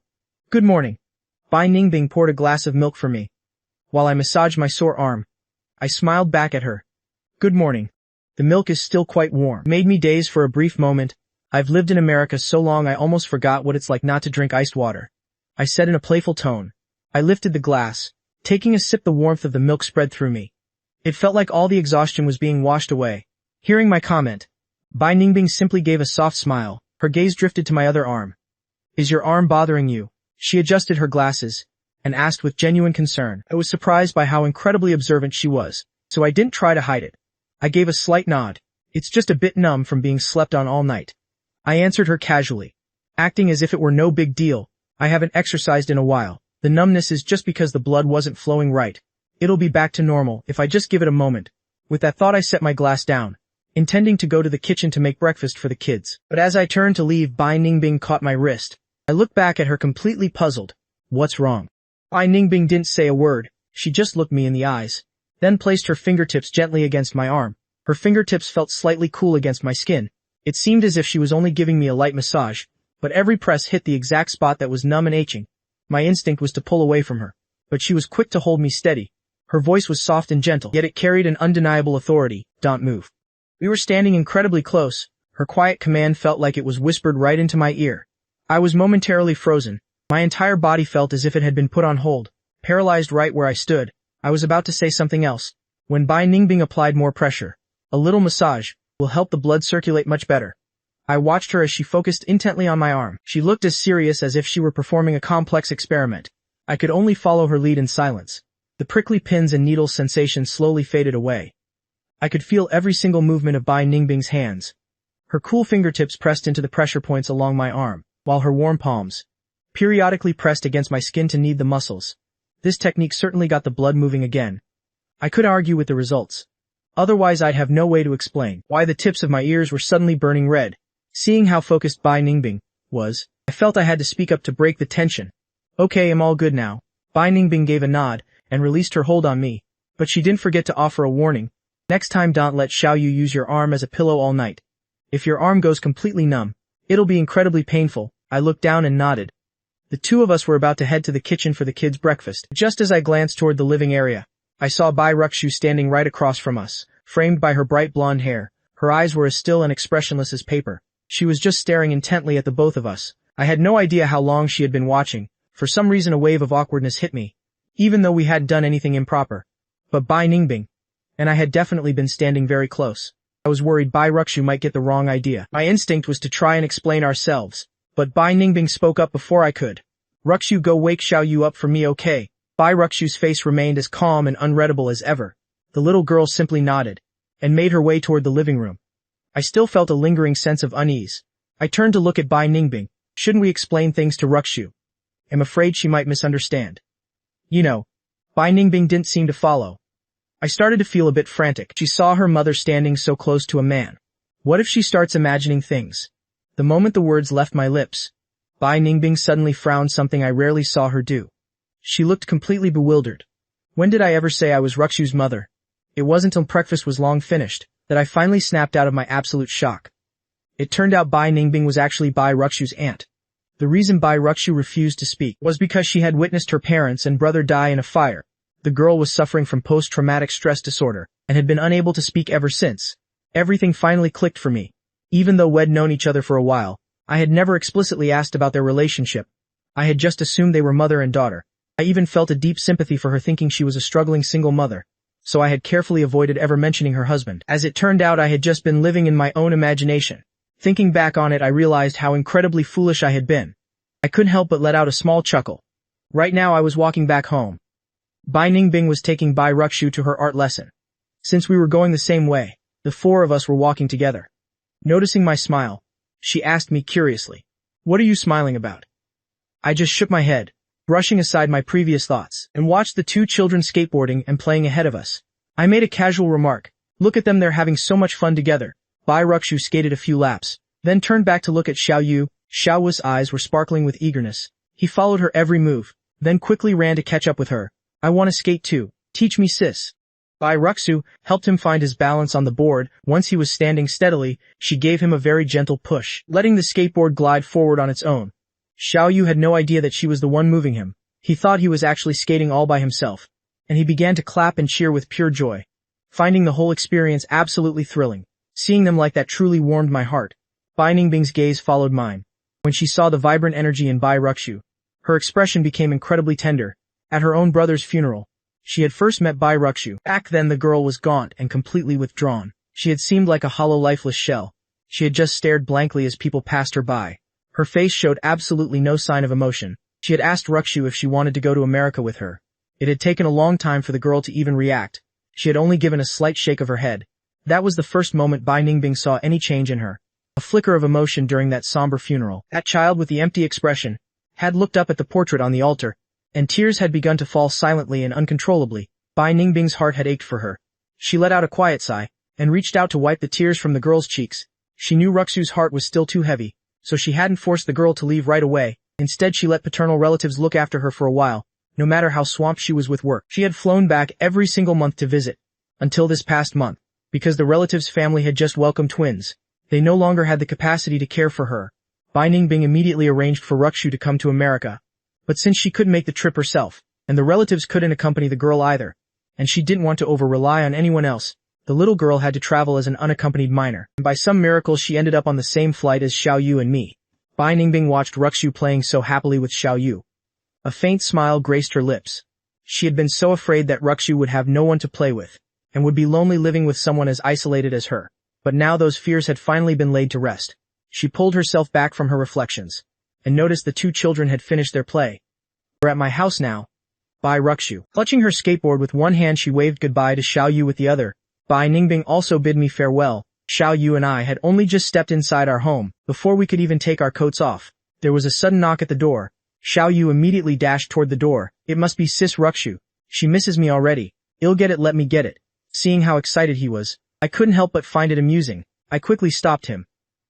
You two just saw each other a minute ago. What's gotten into you? Go wash your hands, son. Let me handle the door. To my utter shock, I opened the door to find Liu Ruyan standing there. She was still dressed in the same clothes as before, with a suitcase sitting right beside her. In preparing to go back home now, I was completely caught off guard, and my brow immediately darkened. Didn't I tell you to give me some warning before showing up? I didn't even want to think about what would have happened if Xiao Yu had opened that door. The sheer terror the boy would have felt seeing Liu Ruyan so suddenly. I kept my eyes on her as I called out to the boy inside, him just stepping out for a moment to get a package. With that, I stepped out onto the porch, leaving the house, and making sure to pull the door shut behind me. Liu Ruyan took in my look of cold disapproval. Her hand tightened on the suitcase handle, then went limp. Her heart was a chaotic mess of feelings. Was her own flesh and blood really this terrified of her? Liu Ruyan felt a violent shiver in her soul. She struggled to swallow the bitter lump in her throat. I'm sorry, I was just passing by on my way to the airport, so I decided to stop by and say my goodbyes to you. I promise I will let you know ahead of time next time. I couldn't believe such humble words were coming from Liu Ruyan. I stood there observing the woman in front of me. That once unshakable icy arrogance of hers seemed to have been shattered into a million pieces. She looked utterly, profoundly exhausted. I was briefly taken aback by the change, but then I indifferently pulled my gaze away. I gave her a curt, simple nod. All right. I wish you a safe journey back, wherever Liu Ruyan went. It no longer had any impact on my life. With that, I prepared to head back inside. Liu Ruyan watched my cold final movements. Her heart felt like it was being sliced by 1,000 knives. I had already spelled everything out so clearly for her that there wasn't a single spark of love left for her in me, and yet she still felt the need to come here for a goodbye. What on earth was she still hoping for? Liu Ruyan wondered the same thing herself, but as she watched me walk away, she couldn't stop herself from asking one last question. In the future, will you ever come back home? I froze in my tracks, then turned my head to look at her one last time. I saw the desperate hope shining in her eyes, and I found myself giving a slight nod. I will. After all, I'm just a stranger in this land. I'll definitely return to my roots to live eventually. Liu Ruyan, her eyes suddenly blazed with light, as if a tiny spark of hope had just been rekindled. She bit her lip hard, clearly wanting to say more to me. But I immediately snuffed out that hope. Even if I go back, I'm not sure I'll ever return to Jiangcheng. Liu Ruyan stood there completely stunned. Her eyes darkened once again. Yet that small flame of hope refused to die completely. She only whispered softly, "Anywhere is fine. As long as you're there, I will wait for you to come back." I listened to her words, my brows furrowing slightly. I intended to say something more, but then I heard Xiao Wu's voice calling from inside. "Daddy, what did you buy?" I had to suppress the urge to speak, and decisively closed the door. Liu Ruyan watched the door close, without a hint of mercy, but instead of exhaustion her face lit up, a spark of hope flickering in her eyes. As long as I return to the country, she still has a chance. Behind the door I was unaware of her mood, simply spreading my hands open, as I looked at Xiao Yu and said, "Daddy didn't buy anything. The delivery person just knocked on the wrong door." Hearing this, Xiao Wu's small face crumpled. I thought the Lego set had arrived. I was planning to build it with Sister Rukshu tonight. Seeing his aggrieved and regretful expression, I found him truly adorable. "Well, build the Lego when it arrives tomorrow. Tonight let's go on the Ferris wheel with Sister Rukshu." How does that sound? It's the new Ferris wheel built nearby. And there's even a fireworks show at night. Xiao Yu had been pestering me to go for a long time, so he immediately nodded vigorously. In the evening by Ningbing, and I looked at the brilliantly lit amusement park, the bustling crowds making us pause. I stared blankly at the endless line of people, waiting for the Ferris wheel inside. It's so crowded. I've lived here for nearly a month, and this is the first time I've seen this street so packed. I've never liked crowded places, especially the noise. Suddenly I felt a twinge of regret, thinking of bringing the two kids back another time. But Bai Ningbing held me back. Find the line. We'll move quickly. It'll be our turn in just a bit." I looked into her gentle eyes, and while I was still hesitating, Xiao Yu tugged at my shirt. "Daddy, I really want to go." I knelt down and met two pairs of shimmering watery eyes, staring intently at me, filled with pure longing. I had no choice but to nod helplessly, letting out a sigh, as I agreed. "All right then." Xiao Yu immediately beamed like a blooming flower, resting his small face in my palm, and nuzzling it affectionately. "Daddy is the best." Seeing that I could only smile and gently pinch his chubby cheek, "You're the only one who knows how to sweet-talk me." Bai Ningbing watched me under the dim yellow lights, with a serene smile, her eyes crystal clear. She couldn't help but smile, her eyes curving, and as if to hide her feelings, she lightly pushed up her glasses, only to meet Bai Rukshu's knowing gaze. Bai Ningbing was stunned for a moment, then saw the girl look toward me, then back at her, before giving a subtle nod, and nonchalantly looking away. It was as if she were approving of Bai Ningbing's taste. Bai Ningbing could only manage a wry smile, stroking Bai Rukshu's golden hair without a word. This little one even trying to manage my affairs now. The line moved very quickly, and in just half an hour, we were already boarding the Ferris wheel. The cabin slowly rose higher, with Xiao Yu and Bai Rukshu on one side, and Bai Ningbing and me sitting opposite them. It wasn't Xiao Wu's first time on a Ferris wheel, but it was the first time he'd seen Boston's night view. He pressed himself against the window, his eyes filled with wonder as he looked out. The night was deep and dark, the bright moonlight reflecting off the ground, coating everything in a layer of shimmering silver. Not far away, the bustling town was alight with vibrant colors, with skyscrapers standing close together, dazzling to the eyes. Xiao Yu looked on, unable to hide his amazement. Bai Rukshu also gazed into the distance, looking at the moon on the horizon with a pensive expression. Seeing the two children so delighted, I smiled, and turned to look at Bai Ningbing. But in an instant, I realized something was wrong. Bai Ningbing's lips were pale, her hands gripping the seatbelt at her waist tightly. Though she still wore her usual gentle smile, her body was slightly rigid. She was even intentionally avoiding looking out the side windows, staring straight ahead instead, as if we weren't in a Ferris wheel cabin, but balanced on a tightrope thousands of meters in the air. Are you afraid of heights? I moved closer to Bai Ningbing, whispering the question. Bai Ningbing quickly glanced at me, then lowered her head again, a little. Only then did it occur to me. No wonder Bai Ningbing had been so worried about Bai Rukshu, yet allowed her to fly alone. I couldn't help but blame myself. It's my fault. If I'd known you were this scared, I wouldn't have suggested coming. Bai Ningbing lightly pushed up her glasses, took a deep breath, and smiled gently. It's all right. I just underestimated this Ferris wheel, and was a bit overconfident in myself, she said as she breathed deeply to calm herself. But the next second a hand suddenly appeared before her eyes. I had taken off her glasses. If things are a bit blurry, do you feel any better? I leaned in close, leaving Bai Ningbing momentarily dazed. Hearing my question, she didn't answer. Seeing her face regain a bit of color, I thought the method was working and smiled. Just as I was about to guide her through some deep breaths, the cabin suddenly jolted violently, and came to a complete halt right at the peak. The four of us were stunned. Bai Ningbing gasped in fear, instinctively clutching my hand. Xiao Yu also cried out, "Daddy, it's pitch black down there. Did the power go out?" At those words, Bai Ningbing gripped my hand even tighter, so I immediately held her hand back, to reassure her. It's not that they are about to... Before I could finish, a streak of fire tore through the night sky, followed by a piercing whistle and an explosion outside the window. Fireworks. One after another, the sparks shot up and blossomed in the air, like radiant flowers blooming under the moonlight, possessing an enchanting beauty. Xiao Yu delightedly pressed his face against the glass, watching the fireworks unfold, his eyes full of excitement. He even pulled Bai Rukshu to clasp her hands and make a wish upon the fireworks. Wishes made under fireworks are the most likely to come true. Quick, let's do it together. Bai Rukshu looked at Xiao Wu's eager expression, hesitated for a moment, then closed her eyes as well. I don't know what she wished for, but when she opened her eyes, a flicker of profound regretful sadness crossed her gaze. I didn't have time to notice the two children's prayers. As I was busy caring for the patient by my side, I gripped Bai Ningbing's hand tightly, as if trying to give her comfort and strength, guiding her to breathe deeply, while pointing at the fireworks outside the window, to distract her. The fireworks are beautiful, aren't they? After speaking, I remembered I still had her glasses, so I quickly took them out, intending to put them back on her. Sorry, I forgot. I'm still holding your glasses. You probably can't see clearly, right? Let me put them on for you. I can see. Bai Ningbing stopped me, a slight playful smile on her lips. She leaned close to my ear and whispered, I'm not actually nearsighted. These glasses are just for blue light protection. As soon as she finished, my ears turned bright red instantly. I awkwardly bit my lip. And here I thought you were nearsighted. Bai Ningbing looked at my bashful state, and found it simply adorable, but fearing she might tease me too much, she quickly hid her smile and looked at me warmly. It's all right. Her voice was soft as a feather, her warm breath brushing against my neck. Having your comfort. It really helps. I was stunned, turning my head to look deep into her soulful eyes.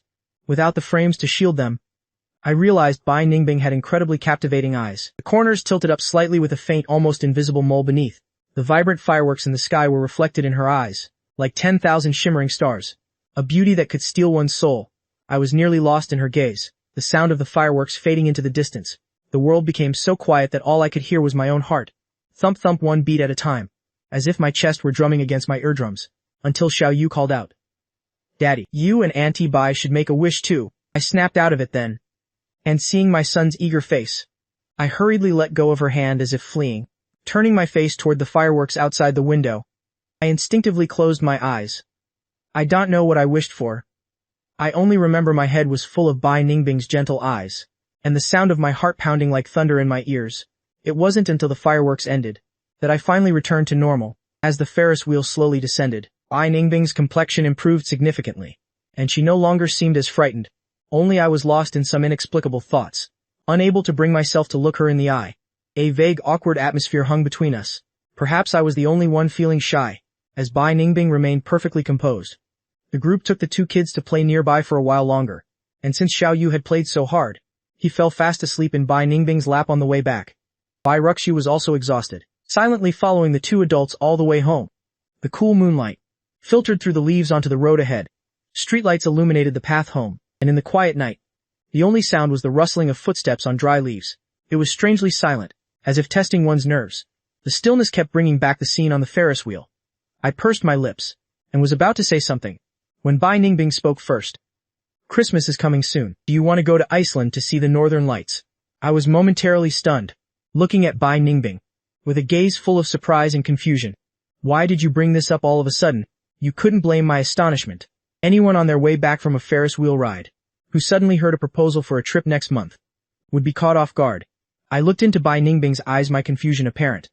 Bai Ningbing also realized her suggestion was too sudden, giving an apologetic smile before saying, "It really just popped into my head."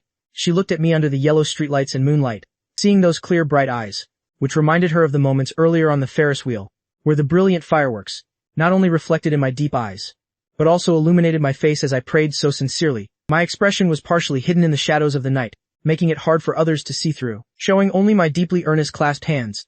In the next second, the fireworks suddenly burst, their vivid colors lighting up my face, like a person who had been colorblind. Seeing the world in full color for the first time, Bai Ningbing's eyes suddenly lit up, and her heart trembled slightly. She felt as if she had just seen the god of her life. Bai Ningbing lowered her gaze slightly, the corners of her eyes and ears flushing a shy red, her brows smoothed out, her holy aura making one dare not even dream of offending her. After getting off the wheel, noticing my lingering fascination, and the dazed look still on my face, she had thought about going to see the aurora. They say that for wishes made under the northern lights, the whole universe conspires to help you realize them. Bai Ningbing smiled, and looked at me. I figured you would love it there. Looking at her resolute smile, I finally couldn't help but smile back. After smiling, I nodded slightly. In truth, I've dreamed of seeing the northern lights for a long time. I recalled my parents after I got into college. They had resigned from the hospital to become Doctors Without Borders. On my 20th birthday, they sent home a video of the two of them singing happy birthday to me. Under the aurora borealis in Iceland, the silent night in the ice fields, the northern lights magnificent and ethereal, like the entire galaxy descending upon the earth. At that moment, the desire to see it with my own eyes was sparked. But later, due to the busyness of studies, having a young child, and always chasing Liu Ruian's footsteps while working on the front lines, I had never been able to fulfill that wish. Now receiving this invitation from Bai Ningbing, I hardly hesitated for a second, before immediately nodding in agreement. This Christmas holiday, let's take Xiao Yu and Ruxu to go see them. Bai Ningbing gave a very gentle smile at that. The night was still, and under the moonlight a warm feeling began to spread softly. Bai Ruxu glanced at the two of them, then turned her head away with a thoughtful expression. The autumn wind blew away the fallen leaves, and in a flash the snow began to fall. The Christmas holiday arrived as expected. Since Christmas and New Year's were so close together, the holidays were combined. There were 2 full weeks to explore Iceland to our heart's content. Watching Xiao Yu excitedly prepare for departure, I anxiously adjusted his clothes, while giving him another reminder: you must hold Sister Ruxu's hand very tightly. If you get lost or need help, look for staff in uniforms. Do you remember everything? I remember, Daddy. Xiao Yu nodded, looking at Bai Ruxu beside him, before declaring loudly, "Don't worry, Daddy. I'll be just as capable as Sister Ruxu. I'm not scared to fly by myself." I sighed softly, looking at the two children with a sense of helplessness. It was supposed to be a regular trip together, but Xiao Yu insisted on being like Bai Ruxu was before, wanting to take the flight on his own. No matter how much I coaxed him, he wouldn't agree to let the two adults accompany him, claiming, "I'm all grown up. I want to be as good as Sister Ruxu." After much persuasion, he only agreed to let Bai Ruxu go with him. Naturally, I couldn't be at ease, but looking at the determined eyes of the two children, I truly didn't know how to refuse. I had to book an earlier flight with Bai Ningbing. The two of us would fly first, leaving the two of them. On the very next flight, the announcement came over the intercom. notifying that my flight with Bai Ningbing was about to depart. I was about to give a few more instructions, when Bai Ruxu wrote a few words in my palm. I will take good care of Xiao Yu, don't worry. I looked into Bai Ruxu's calm but resolute eyes, feeling as if these words weren't just to reassure me, but also as if she wanted to make up for something. Seeming to realize something, I stopped the instructions, only patting the boy's head, as I replied gently, I trust you. Bai Ningbing also told Bai Ruxu, hold his hand tight. Don't get lost. After landing, we'll meet at the exit. She also tucked an asthma inhaler into the girl's pocket, saying that even though there hadn't been an attack in a while, it was best to keep it just in case. Bai Ruxu nodded, silently watching the two of us. I thought she was urging us to get on the plane quickly, so I prepared to leave with Bai Ningbing, only to see Bai Ruxu tilt her head at me, before making several hand signs to Bai Ningbing. Bai Ningbing was momentarily taken aback, giving a helpless soft laugh, patting the girl's head, and saying something in German. The sign language was a bit complex. I didn't quite understand it, but I heard the German sentence very clearly. It seemed to be an affectionate term for a mischievous child. While I was still wondering, the boarding call rang out again, urging us to board immediately. Xiao Yu also waved. Go ahead, Daddy. I will definitely take good care of sister and myself.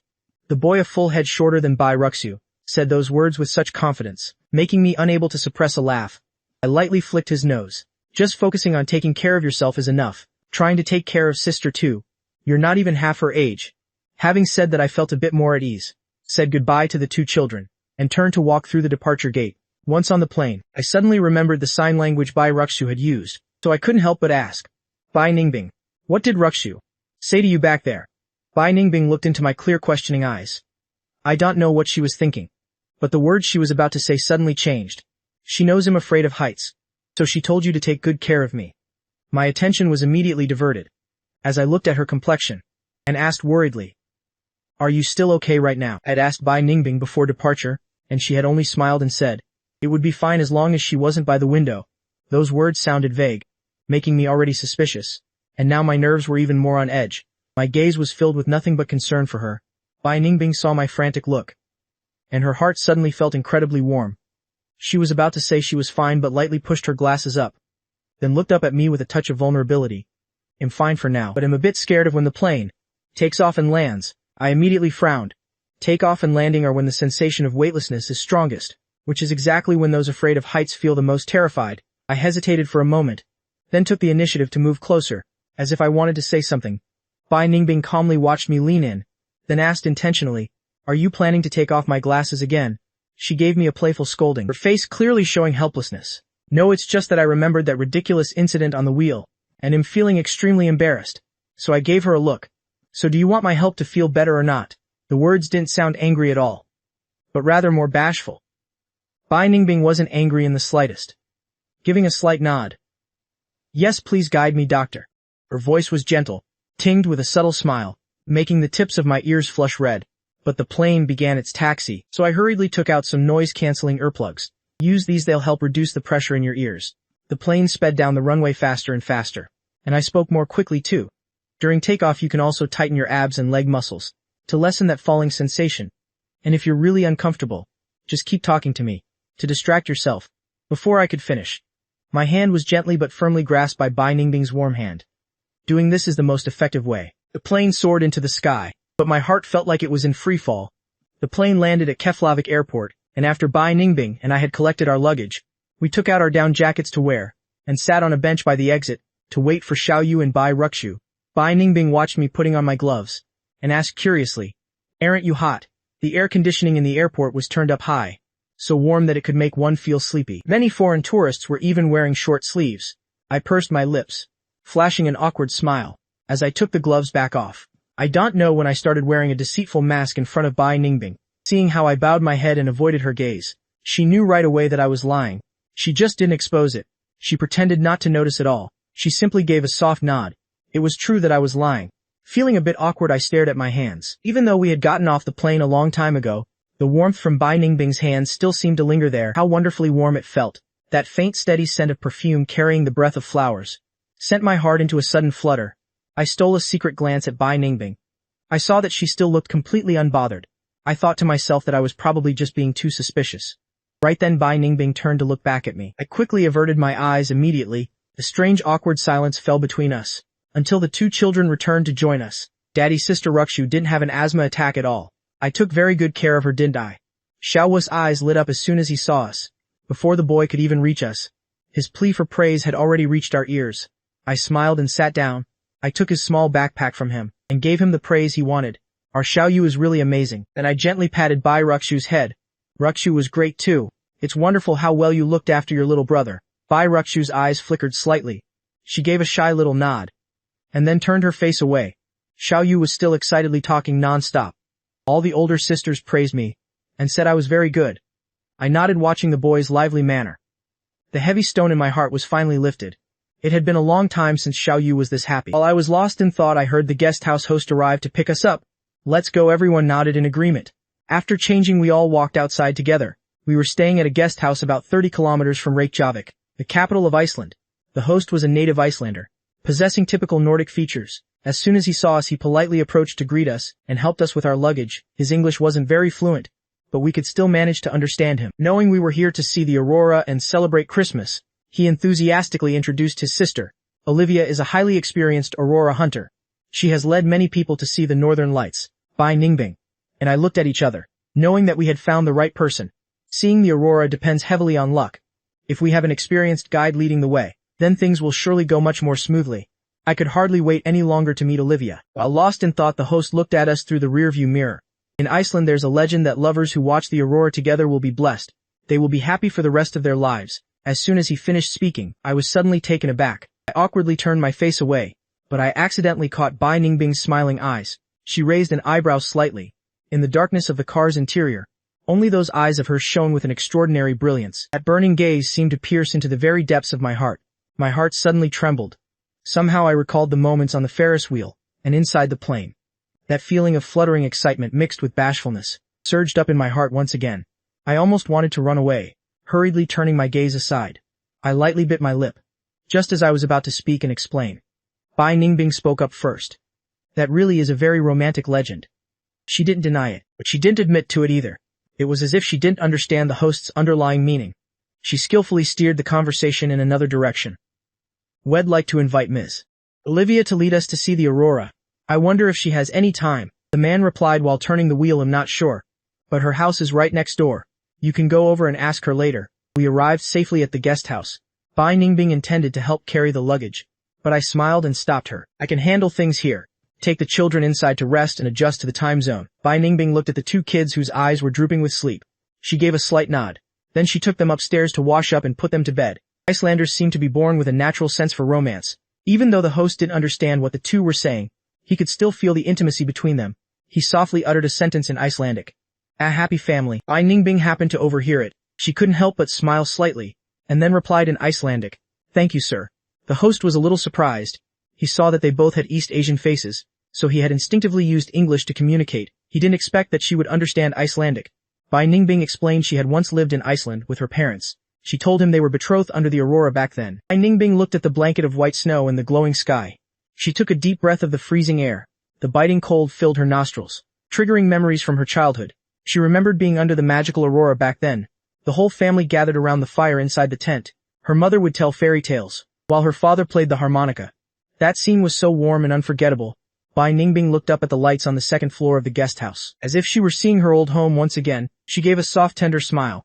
After a day of resting to recover our strength, everyone was fully dressed in warm gear. At exactly 3 a.m. we got into the aurora hunter Olivia's car. Olivia was a woman, with her golden hair tied neatly behind her neck. A few wrinkles at the corners of her eyes showed that she was no longer young, but her eyes remained incredibly sharp and keen. Her manner of speaking was very brief and concise. The weather has been very good lately. It will be quite easy for us to observe the aurora. While driving, she monitored the satellite maps and cloud charts to constantly adjust our course. The night was deep and pitch black. It felt as if a thick mist were swallowing the car. The only safety was the ice field illuminated by the headlights. Faintly in the distance were the jagged silhouettes of snow-capped mountains. I was in awe of Mother Nature's magical touch, but I was also worried about the two children. I turned my head about to ask, Xiaoyu, are you scared? Are you cold? I saw him pressing his face against the glass, excitedly looking out, even though there was almost nothing to see outside. But the boy was not discouraged at all. He asked Olivia how much longer until we get there.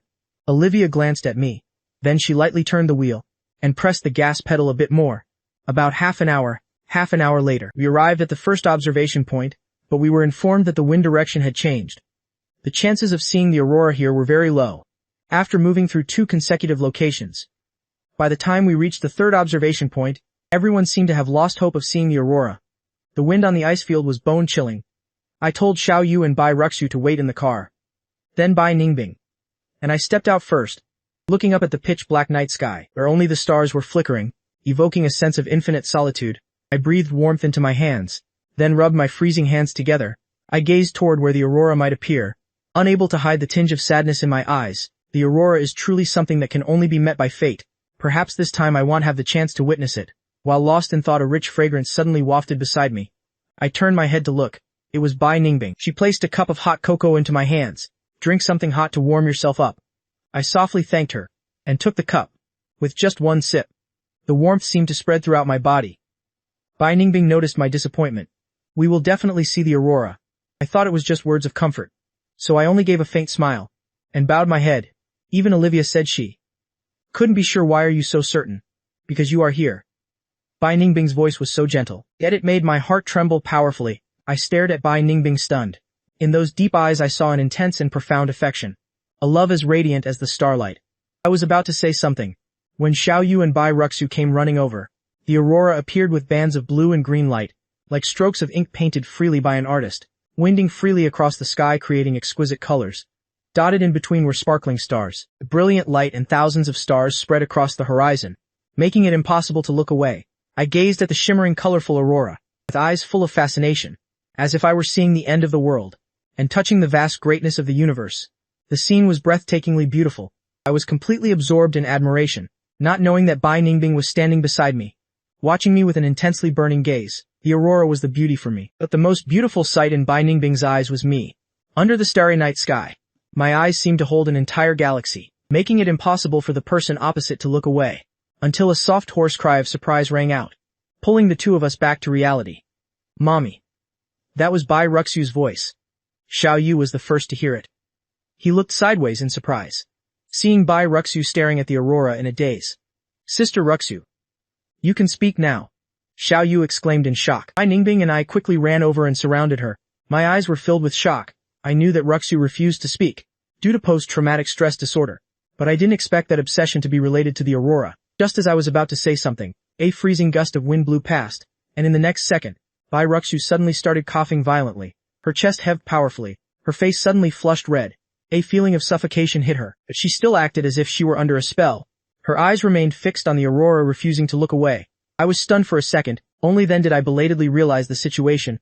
These were the symptoms of a recurring asthma attack. I was about to run back to the car for the inhaler, but Bai Ningbing seemed to have anticipated it. She quickly stepped closer, pulled the medicine from her pocket, and sprayed it into Bai Ruxu's mouth. Take a deep breath, dear. She held Ruxu's head steady, so the girl wouldn't squirm, while softly reminding her to breathe steadily. Xiao Yu and I stood in front, helping to shield her from the freezing air of the ice field. It's an asthma attack triggered by the cold air, I explained to Olivia as she ran over in concern. Olivia nodded in understanding. She didn't just take the initiative to block the wind, but also handed a thermos of hot water to Bai Ruxu.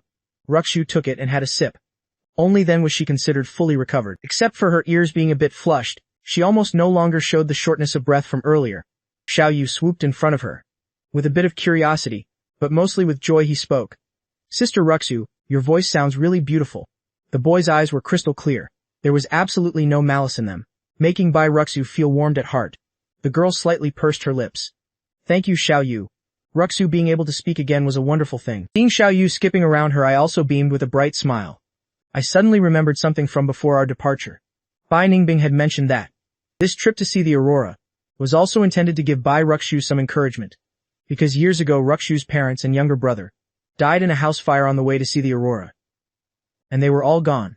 Bai Ruxu luckily survived, because she was outside at the time. Since then the aurora had always been an obsession for her. Now that she could finally face it, overcoming the past was the key to her speaking again. It seems our goal for this trip has been achieved. Thinking this, I instinctively looked back for Bai Ningbing. But then unexpectedly, my gaze met those deep and radiant eyes. Bai Ningbing wasn't wearing glasses today. Those eyes possessed a mesmerizing beauty capturing one's mind, making me unable to stop myself from drowning in them. I was dazed for a moment. I was just about to say something when she put a finger to her lips, signaling me to be silent. And Then she looked down and glanced at her phone, while I was still wondering. The next second she looked directly up at me, with a radiant sunny smile. Her gaze was incredibly sincere. December 25th, exactly 0. Fang Yuan, happy birthday Appa. The entire starry sky seemed like a mere backdrop for her. I saw the aurora and the snow mountains in her eyes, but it took me a long time to regain my senses. I was just about to say thank you, and the phone in my pocket suddenly vibrated. I instinctively picked it up. It was Liu Ruyan calling. I hesitated for a moment, gave Bai Ningbing an apologetic smile, then turned away to answer the call. Since that breakup, Liu Ruyan had called me a few times. Xiao Yu now knew his mother wouldn't take him away, so the boy no longer felt afraid whenever she called. It's just that he didn't say much, and the conversations usually ended very quickly. I also rarely spoke with her. Whenever she called, I'd hand the phone to Xiao Yu after a few words. Calling out of the blue like this, perhaps there was something important. But as soon as I answered, the first thing I heard was Liu Ruyan's low voice. Happy birthday Fang Yuan. Her voice sounded sober, but she could hide the fatigue within it. On the other end, the noisy bustle of the hospital could be heard. I realized almost immediately, perhaps she had been working non-stop for some time, and had intentionally waited for the exact time to call me. It was likely that after hanging up, she would have to go back to surgery or another meeting. My heart suddenly skipped a beat, separated by an entire ocean, calling in the early hours of the morning, just to send a birthday greeting. If this were before, I surely would have been moved beyond words, because for years Liu Ruyan had never once celebrated a birthday with me. But now there was only calm within me. I even had a ridiculous thought at this moment. So she actually knew my birthday after all. I looked up, unable to suppress a self-deprecating smile. But when I spoke, my tone was distant and polite. Thank you, I'm sorry to have bothered you. It's no trouble at all. Liu Ruyan. She almost frantically expressed her anguish and regret. She never hid the fact that she wanted to make it up to me and our son. That was truly Liu Ruyan's style.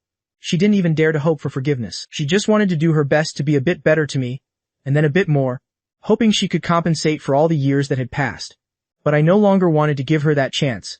If there's nothing else, I'm hanging up. Wait, on the other end she seemed to pause for a moment. I bought gifts for you and Xiao Yu. Is it convenient for you two to receive them? We're on vacation. We won't be back until after New Year's.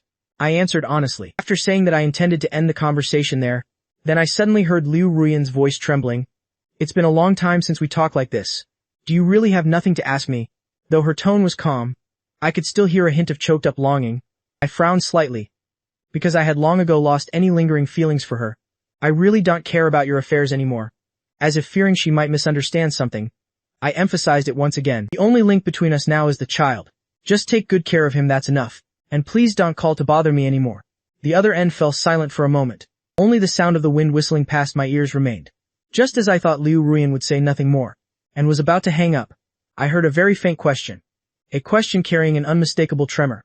You have someone you like now, don't you? My breath suddenly hitched.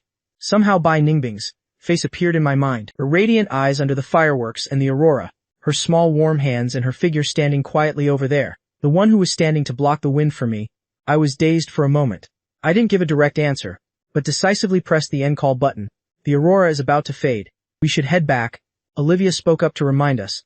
I snapped out of my thoughts. I looked up at the magical lights fading in the sky.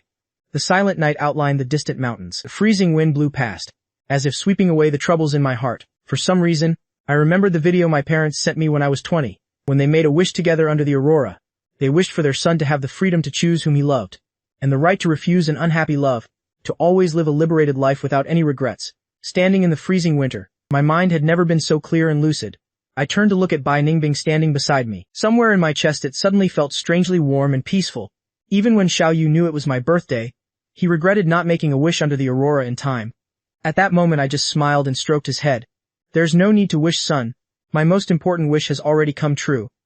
When Bai Ningbing heard those words, somehow, her heart suddenly lit up. When we returned to the guest house, both children were sound asleep. The horizon was beginning to brighten. The night in Reykjavik finally came to a close. A new day was quietly approaching. I looked at the two little ones curled up together. Their sleeping faces looked so peaceful. I smiled a smile full of relief and freedom.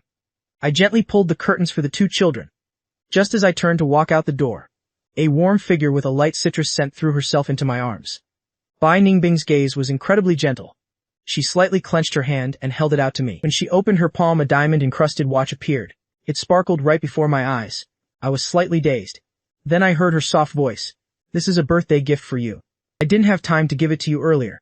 Bai Ningbing still wasn't wearing her glasses. Those beautiful slightly slanted eyes were fixed on me. Her gaze was incredibly intense, radiant and captivating like 1,000 stars, instantly enchanting me. I wasn't sure if I was stunned by the diamond or by her. The diamond sparkled like the brightest snowflake, reminding me of the fireworks that night, and the aurora just now. I hesitated for a moment, feeling that this gift was too expensive, and was about to refuse. But Bai Ningbing spoke up first. Don't feel pressured. This is my sentiment for you. I only hope you are always happy.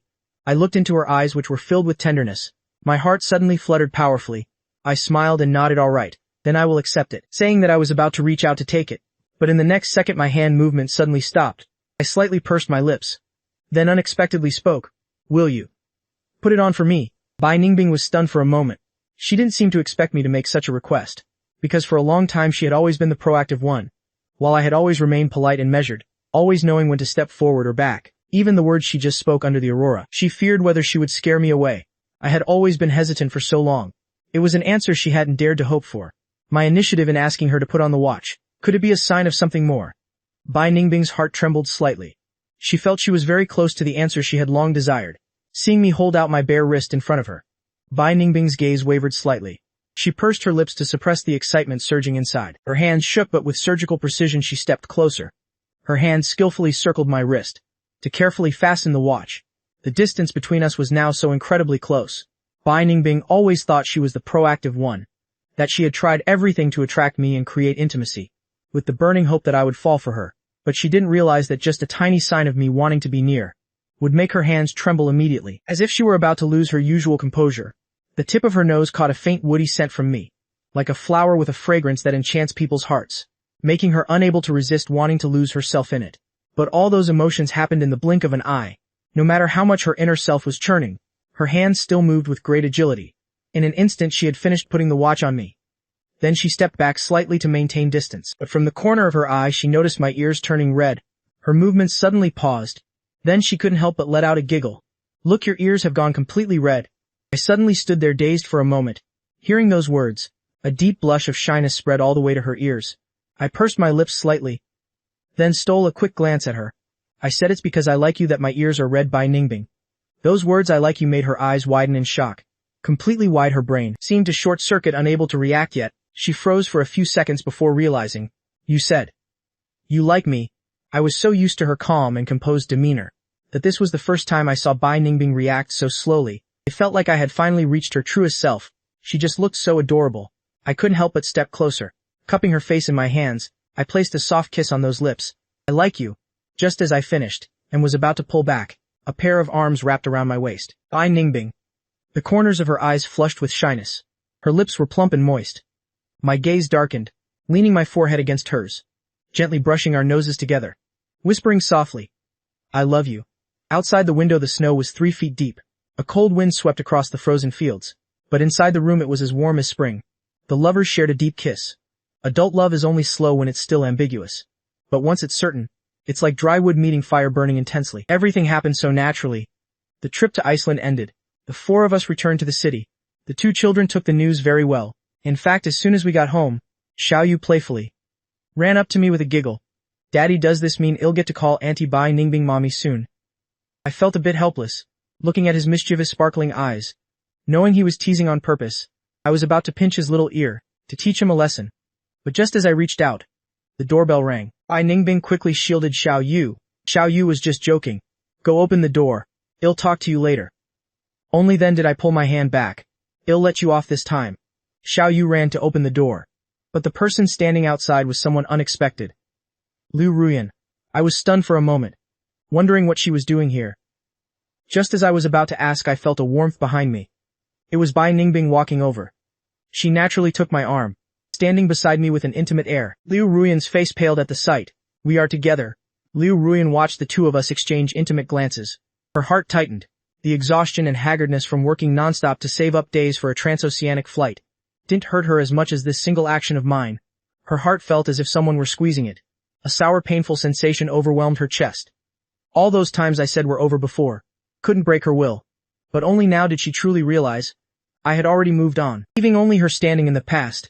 Liu Ruyan felt a pain as if being sliced by 1,000 blades. She looked into my surprised eyes and swallowed back the question she intended to ask.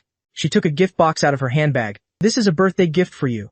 The hands of a surgeon usually so steady were now trembling uncontrollably, as if giving this gift were harder than heart surgery. I looked at her and reached out to take it anyway.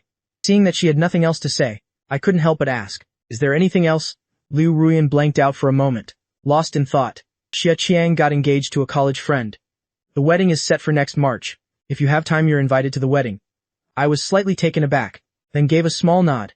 I see. I hesitated for a moment. Seeing Liu Ruyan fall silent again. Do you want me to call Xiao Yu out? You guys. No need. Liu Ruyan pursed her lips tightly. Clutching her bag, she prepared to leave. Maybe another time when there's a chance. I have work, I can't stay long. With that, she turned and walked straight out, leaving only me and Bai Ningbing, who had been silent all along, watching her walk away. My mind was full of questions. She crossed 8 time zones, flew for over 10 hours, just to deliver a gift. Bai Ningbing looked at my suddenly wary figure. She naturally understood the meaning behind that hurried departure. She just gently adjusted her glasses and closed the door. Ignore her. We haven't even unpacked our luggage yet. She placed a soft kiss on my lips and pulled me into the living room to unpack. Let's go eat at that Chinese place to celebrate your birthday belatedly. Before I could even speak, the 2 children looked up with excitement, seeing Bai Ruxu much more open and Xiao's bright smile. I couldn't help but laugh along. No one expected that such a warm scene would repeat constantly from then on, becoming our daily life. Until the day of the Harvard Medical School graduation. I knelt on one knee. Amidst a sea of flowers and admiring gasps, Bai Ningbing said those words. I do. Everything became perfectly complete. Bai Ruxu tilted her head and called me uncle, while Xiao Yu unceremoniously threw himself into Bai Ningbing's arms. Mommy. Looking at Xiao Wu's excitement, I smiled tenderly. Seeing this, Bai Ningbing strode forward and hugged me tight. Feng Yuan. For the rest of my life I will always love you. The last time these words were said was in the snowy fields of Iceland, and this time it's under the brilliant sunshine of Boston. Without hesitation, I pulled her into a tight embrace. I love you too. Bai Ruxu lowered her lashes and covered Xiao Wu's eyes in the long rays of light under the warm sun. The 2 of them shared a deep and passionate kiss.